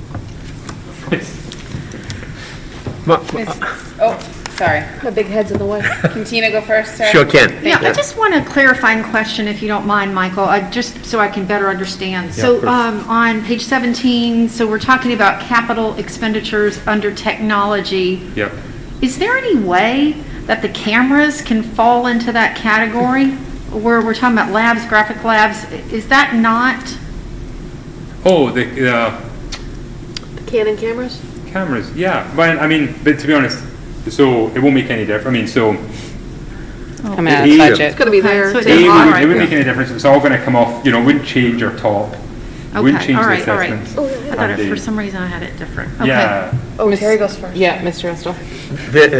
I'm like tier 1 for a moment, must be the time. Page 17 that we're chatting about, these items are built into our budget. Yes, these Good, are all thank in you. budget. Yeah. Thank you. Good. All right. Z. Retlon? What happened to my middle school trim and windows? So the Pretty advice. sure. So the advice from the state was that we couldn't group together big projects. So we should do one. So for their roof, Have they seen our trim? no, but they said we should get the roof done first. And I then would do the agree roof. with that.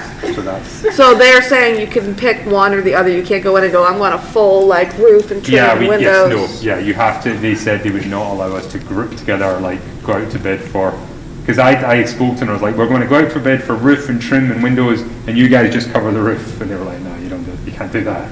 Bet your insurance company would disagree on that. $47,000 increase? I'm gonna go back. What are they covering? I know, yeah, I've had those conversations. I have that starred.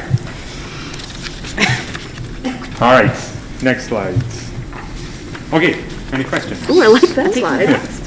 Asked it. All right. Very good. All right, fast. All right, so budgeted revenue. So revenue's so the way the regional agreement works, revenue's kind of funky, right? So there's two types of revenue in the regional agreement. There's revenue which we take off the budget before you see the budget. And so that's like grants, and really the big ones are grants and the school choice revenue. So that's this, what's up here. So we're not expecting any huge changes in our in grants, except for the ESSER funds are now available. But they're not reducing our budget because they're just allowing us to buy additional things, to get additional staffing, pay for additional COVID supplies and other responses to COVID. So that's not reducing our budget, that's just allowing us to get more resources. But aside from that, you're seeing the big blue line on that slide is school choice. Whoa. And that continues to really help reduce our budget. Right. And that's, it's students coming in. That is for students coming in. So when students come here, we get $5,000 plus special education related increments for each student. And then now under the changed regional agreement, we assess that to each, we offset each school's budget by a portion of that school choice revenue.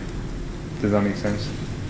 And so then when you get that budget number, it includes those, that's already been reduced for the school choice revenue. All right. Not a good So I know I'm going fast, but Okay. okay. Not fast enough. All right. Wasn't gonna say it out loud, but. Next slide. All right. So the next slide. So now the assessments. So we have the budget. Actually, you can go to the next slide. So we have our total planned expenditure, and then we take, we have some of our funds like the circuit breaker for special education, other grants, and school choice. That reduces that total planned expenditure so that we have a budget, which is that big grey box. And that's what goes into the assessment process.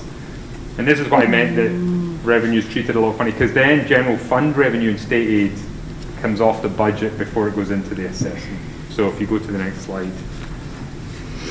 So this is that general fund revenue and state aid. So once you have the budget, and then we have Chapter 70 funding, some other miscellaneous revenue, we get transportation aid from the state, and Medicaid are the biggest ones. But Chapter 70 is the biggest. That's based on enrollment and the state's budget. And because our enrollment is falling, we tend to get only a per pupil increase. We're held harmless plus a per pupil increase. Ms. Talley? Why, excuse me, is there such a big jump in interest revenue in 22? So we had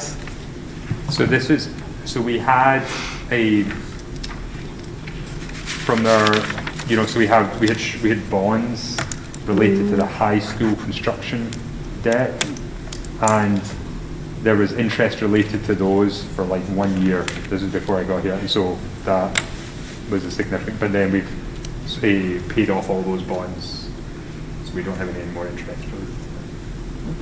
So it was just this thing with the way we borrowed for the construction.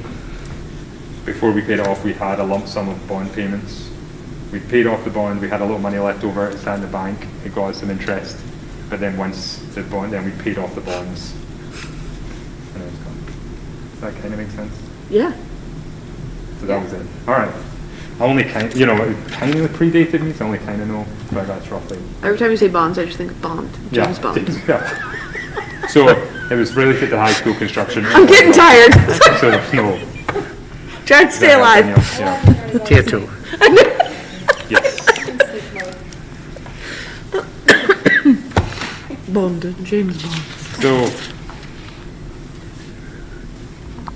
So there's a whole bunch of bars missing from this slide. Yeah, yes, there are. Yeah, so you can't see those? that blue line. Yeah. Maybe I'm colorblind. They're only for well-behaved school committee members to see all the bars. Touché. So the required minimum contribution each town has to contribute to the district is determined by enrollment and their relative enrollment. And as Chatham's enrollment has been coming down faster than Harwich's, that has impacted the amount of money that each town has to pay, which you all know. Yep. And which I have just assumed it will be the same this year as last year. All right. So All right, so the assessment, we have just scenario 2 we're looking at, the 42.9 million. And then this is that forecast general fund revenue and state aid. So really, I have forecast an increase in Chapter 70, but just not in the local contributions. So we are expecting a little increase there. Medicaid is down 40,000. It was budgeted $100,000, which we haven't had received in a couple of years. So I brought that down. Interest as well has now been brought back down. A miscellaneous revenue, pretty much the same. And transportation we already have a good idea of what that will be, because a part of it comes from prior years, which you voted at the end of last year. So we kind of build up a surplus of transportation aid, and we bring that to you each year, and you approve that to be applied to the next year's budget. So that's been applied to this year's budget, plus what more revenue we receive from the state. That's all baked into, there's 2 numbers in that one. So overall, I have almost $50,000 increase in revenue.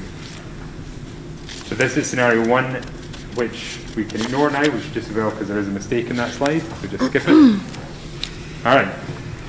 So this is this is the budget assessment on the current assessment methodology. So, like I said, the local minimum contribution that's set by the state. And right now I've not assumed any change in that. So then everything else is determined by the assessment formula, and it's based on the relative enrollment percentages. So the amount of the operating assessment beyond minimum contribution would increase by 1.4 million for Harwich and just $200,000 for Chatham. Transportation actually goes down a little bit because we have more aid than we had last year, so that's helping to offset what would otherwise be an increase. Capital is down, and that's because I've rolled capital up into I've rolled most of it up into the operating budget. So, and then debt, and that's just the set debt schedule on the high school construction. And overall, so that would lead to 4.5% increase for Harwich and a 1.2% increase for Chatham. Ms. Scott? So the capital stabilization, that's the 50,000 stabilization So contribution and the feasibility? Yeah, yes. Is that what that 100,000 is, or 97,000, 95, Yes. 96,000? So I've actually, I have rolled stabilization into the operating costs as well. Because Oh, you did? I did. Okay. So the 96 is It's just the 2 feasibility studies. Yeah. Okay, thank you.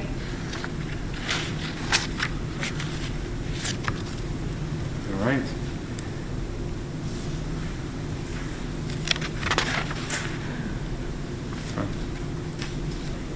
And so again, so this is if we were to go with the different assessment methodology, whereby each town pays for its elementary school first, and then the rest of the costs are split out. The other big increase, the other sort of notable changes are in how capital is funded, because we've only got those 2 feasibility studies, so Chatham would pay for all of its feasibility study, and then the middle school feasibility study would be split between the 2 towns. And so you can see how the methodology works out. The operating assessment above minimum contribution is much reduced for Harwich and is now much increased for Chatham. And at the bottom, that works out at just under 2%. I mean, it's still almost 2% increase for Harwich, so it's not nothing. It's almost it's a little over $500,000. And at the moment, is almost $800,000 increase for Chatham. Mr. Russell? Which Thanks, Madam Chair. Michael, and I think you just answered my question, but the mechanics of, if all goes well for both towns and springtime comes and Howard votes for this assessment change, Chatham votes for this assessment change, there'll be some sort of adjustment in June or July, because when we vote this budget, we're not going to vote as if it's already happened. So well, you'll vote one budget. So we'll have a budget figure which we'll vote. It's the assessments which could change. Does that make sense? We vote the assessment. Yeah, and so I think, and we're going to get legal advice, but my understanding is you will vote both assessments. You will say, this is our budget, and we'll approve this assessment if, the assessment does not change, and we'll vote this assessment if the towns do approve the change. Okay, yep. So we've asked, after our conversations with the town managers and the finance directors, we've asked our district attorney, Mark Terry, to, also, sort of provide some guidance on this to the committee, and so I think we'll have him either come to, at least virtually, to one of our meetings just to talk about this, but potentially to one of the finance subcommittee meetings as well. But we've also asked him to draft what those warrant, the warrant language would be, so that it's the same language for both towns, and that it has, so there'll be, I think in the past you would have, the budgets are sort of voted up front, but we'll have in both towns a vote on the changes to the regional agreement happening prior to the budget vote, because that is going to dictate what that next vote is. So those will be some of the things that are coming in the upcoming weeks. Yep. Ms. Tully? Just to clarify, and I'm sorry, you probably explained this. No, so many it's times. okay. So the capital stabilization. Yes. When it's split, for the feasibility study for the middle school. Yeah. Is it split between the towns based on enrollment? Yes. Okay. Yes. Ms. Scott? So my question is just a follow-up on the warrant for town meeting. My head's spinning, because we're gonna have to have two budgets in the warrant, which is just gonna confuse everybody else. Yeah. So if you have the regional agreement vote and then you have the budget vote, we should put the good numbers first Yeah. for Harwich and maybe. That is true. I just. Strategy. And it'll be more complicated for Harwich, because I think the Harwich town meeting is first. Yes, it is. So they'll actually have to approve two assessments, because. Oh, well, that's an interesting, Chatham- I didn't think of that. Yeah, because Chatham won't have voted yet. That's a fun twist. I'm not sure. Can't wait to Yeah. That's gonna go over real smooth. Yeah. So it's possible for them to vote two assessments in the same warrant? So let's pretend it does. So let's not look that way. Well, so that's where the wording Being from the realistic. state, that's the wording from our lawyer is going to provide with the. So what if, And I think also some of the guidance in terms of what if there's a split decision Yeah. that happens. So that's one of the things that I have asked him to come and advise us on, like, how do we. there's a conundrum. That is. Yeah. That's And why then we that- needed a special. And you can see a situation, so then as a school committee, you'll need to decide, do we have one budget or two budgets? Because you can see a budget getting approved. You can see Harvard saying, yeah, I'll approve the budget like that on the alternative assessment methodology, but not with the current assessment methodology. Yeah, that's gonna be special. Okay.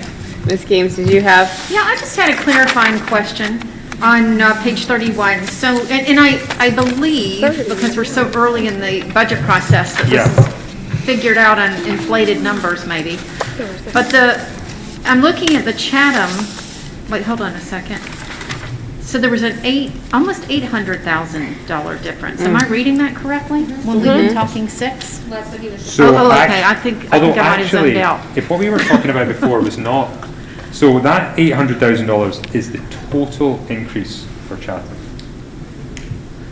So that's not the swing. The swing is actually now only $700,000. So although it is an increase Does that make sense? So we're talking about the difference, because it's the difference from, That, it would have increased 100,000. There it is right here, yeah. Okay. That's the increase plus the Chatham. yeah. The increase of Right. 100. Oh, plus the okay. Chatham. So All the right, in- now, yeah. okay. So, It's actually only a $700,000. yeah. So, Okay. and of course, I mean, as you alluded to. Yeah, and I think this goes back to some points Danielle has made. I mean, because we've talked so much about this, and I feel like that $600,000 number is out there. So, anyway. I wouldn't get too wedded to this number. I mean, it's just unfortunate the way these dates work out, but that will change significantly, I imagine, once we get when the governor's budget comes Right, out on the exactly. 26th. That's what I thought. So It was could- based on some inflated, or what we, No, so it could change, it could get worse. oh, Okay. wow. I mean, it could get better, but Oh, my gosh. You already said it could get worse Yeah. first, so. Yeah. It could get worse. yeah, I know. I like to just manage your expectations. Yeah, that's good, that's good. Thank you. Meredith, nice. Yes, Ms. Scott. Michael, do you know the approximate balance of our stabilization? You You can get back later, I that's fine. I do, don't, it's, That's scary. yeah, it's not, yeah, I don't know off the top of my head. that's okay. I honestly didn't expect you to. I would have been Like- really impressed if you had, but Makes him seem like less than a robot then. Yeah, yes.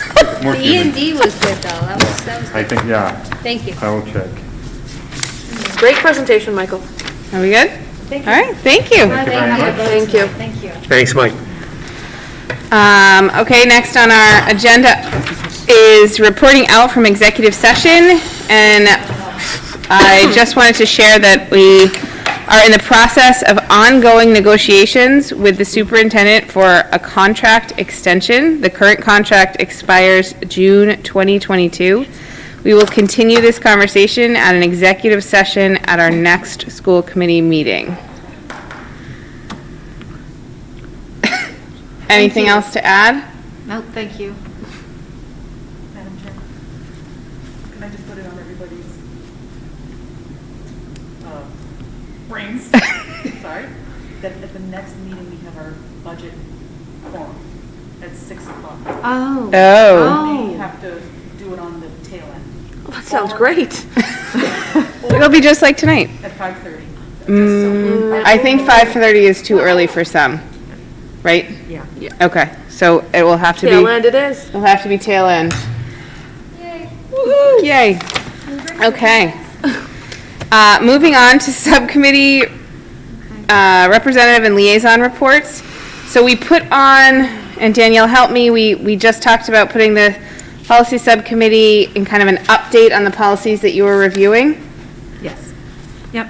So just wanted to update the full committee on some of the policies that we're currently exploring on the subcommittee. And one area in particular that we're spending a lot of time on is looking at our governance policies and identifying any gaps that exist that have come to light with the situation when we had a chair resign. And, oh my gosh, I'm so losing my words right now. Tina, please help me out. And seeing if we need to create any other policies to clarify processes, or, right? Right. Is that what it is? Yeah, I think, okay. thank you. I think what we're looking at, and Jackie, you can correct me if I'm off, but we're looking at, because just things that happen, like even with this whole thing that we're doing with the two towns, I mean, things that we haven't seen down the road and things that are happening. We're taking the opportunity to look at our governance policy and just refining some of the things that we just weren't prepared for. So we're spending a lot of time, and we'll be doing that next week, right? Yeah. One other thing, Tina, you had brought this up, that understanding and reaching out and making sure we're just really clear on what happens if a committee member takes a leave of absence for whatever reason, how that impacts quorum. So just really clarifying. That's great. Things like that. Yeah. And then we're looking at the student travel policies and kind of cleaning those up, shaping them so that they're more cohesive and streamlined, and specifically looking at language around international travel and health, because that language currently seems to be lacking. Melissa, you can correct me if or add anything if. Nope, That was good. All right. And I apologize, I am in bed by now, usually. I hear ya.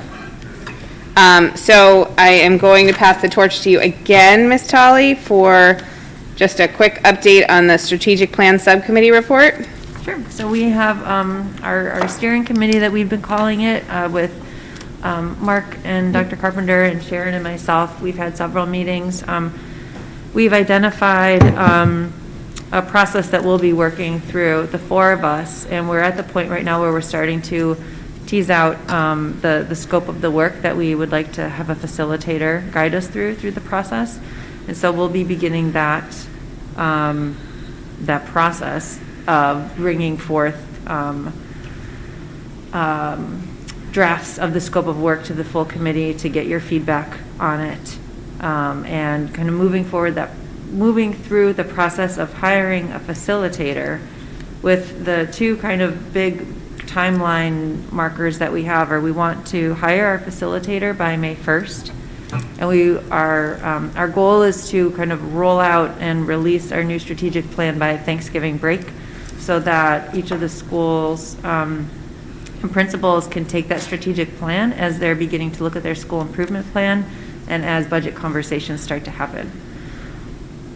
Great. Any questions, comments? Sharon, did you have anything to add? I think she handled that well. It's it's a big project in the works. Great. Just a quick question, Madam Yes. Chair. So the steering committee, if I understood you, Sharon, Danielle, Scott, and Mark, is that, okay, all right. All right. So moving on to the superintendent's report. Sure, I'll take these a little bit out of order. COVID peaked, or at least the latest wave of COVID peaked on the Cape between the 3rd and 10th of this month. So we're actually seeing that now in our schools where the numbers are still much, much higher than any of us would like, but they are coming down. So the COVID dashboard, which weeks ago was up at well over 60 and up into the 70s and beyond of positive cases that our nurses are tracking has dropped down to 56. So things have sort of leveled and are starting to come down, but are still significantly higher than they were prior to the break. So that we have currently 6 positives at Chatham Elementary, including 5 students and 1 staff. At Harwich Elementary, 15 students, 2 staff.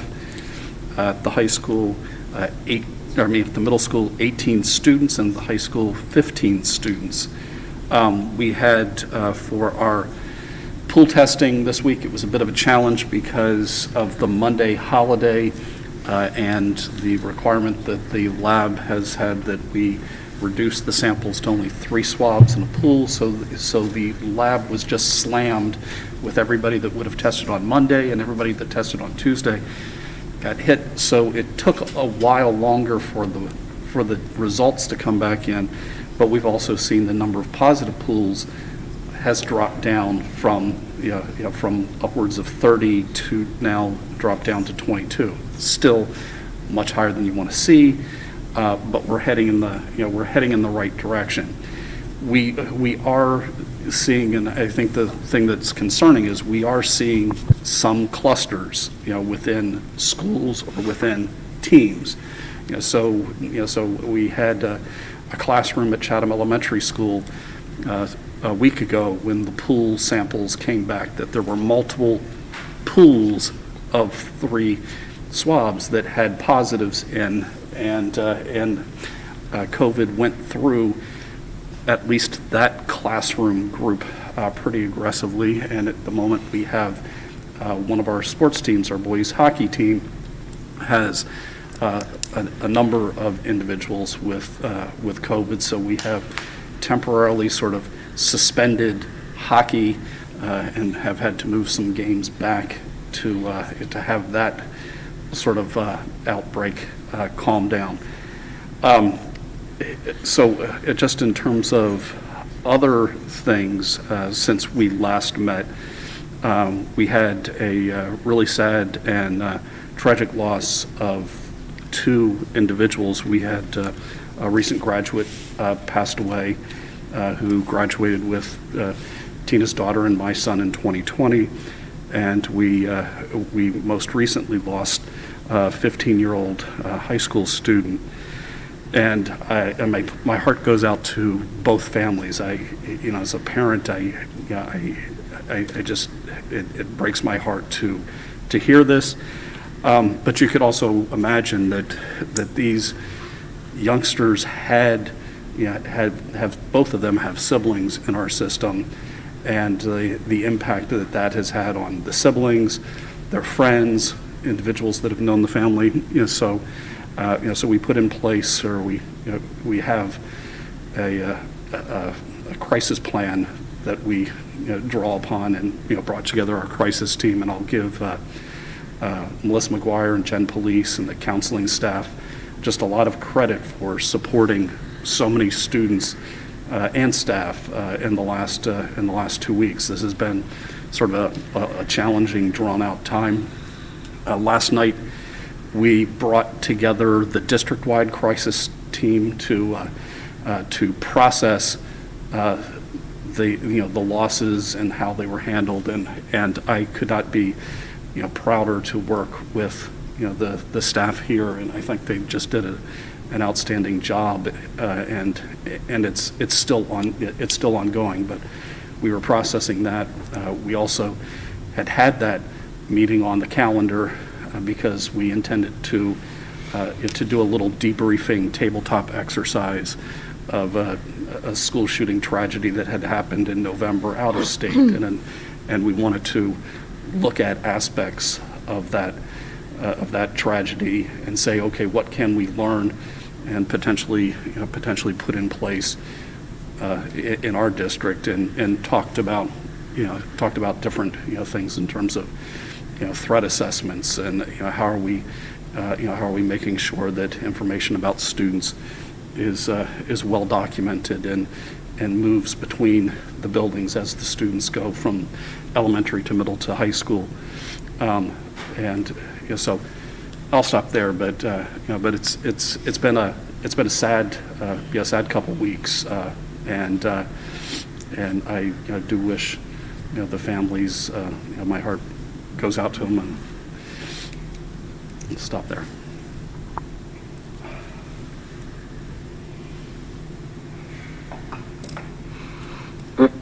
Any questions or comments?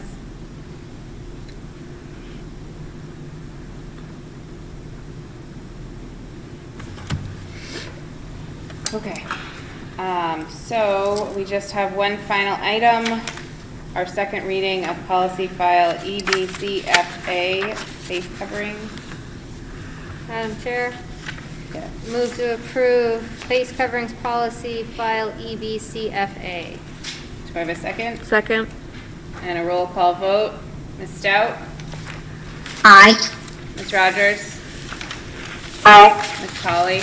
Aye. Ms. Gaines? Aye. Ms. Scott? Aye. Mr. Russell? Aye. Ms. Seabrett Long? Aye. And I am an aye. We did have the presentation of warrants this evening, so I am looking for a motion for adjournment. Just before, I didn't realize that the public forum is next week, so I don't know if you want to announce that for the budget public forum is at our next meeting at 6 o'clock. And just for the public or anyone that is re-watching this meeting, the budget forum will be held at our next school committee meeting on February 3rd at 6 p.m. Now may I have a motion? Now I'll move to adjourn. Thank you. Second? Second. Roll call vote. Ms. Stout? Aye. Ms. Rogers? Aye. Ms. Tolley? Aye. Ms. Gaines? Aye. Ms. Scott? Aye. Mr. Russell? Aye. Ms. Seabrett Long? Aye. And I am an aye. And we adjourn at 10:35. Wow. The good old days. Have a lovely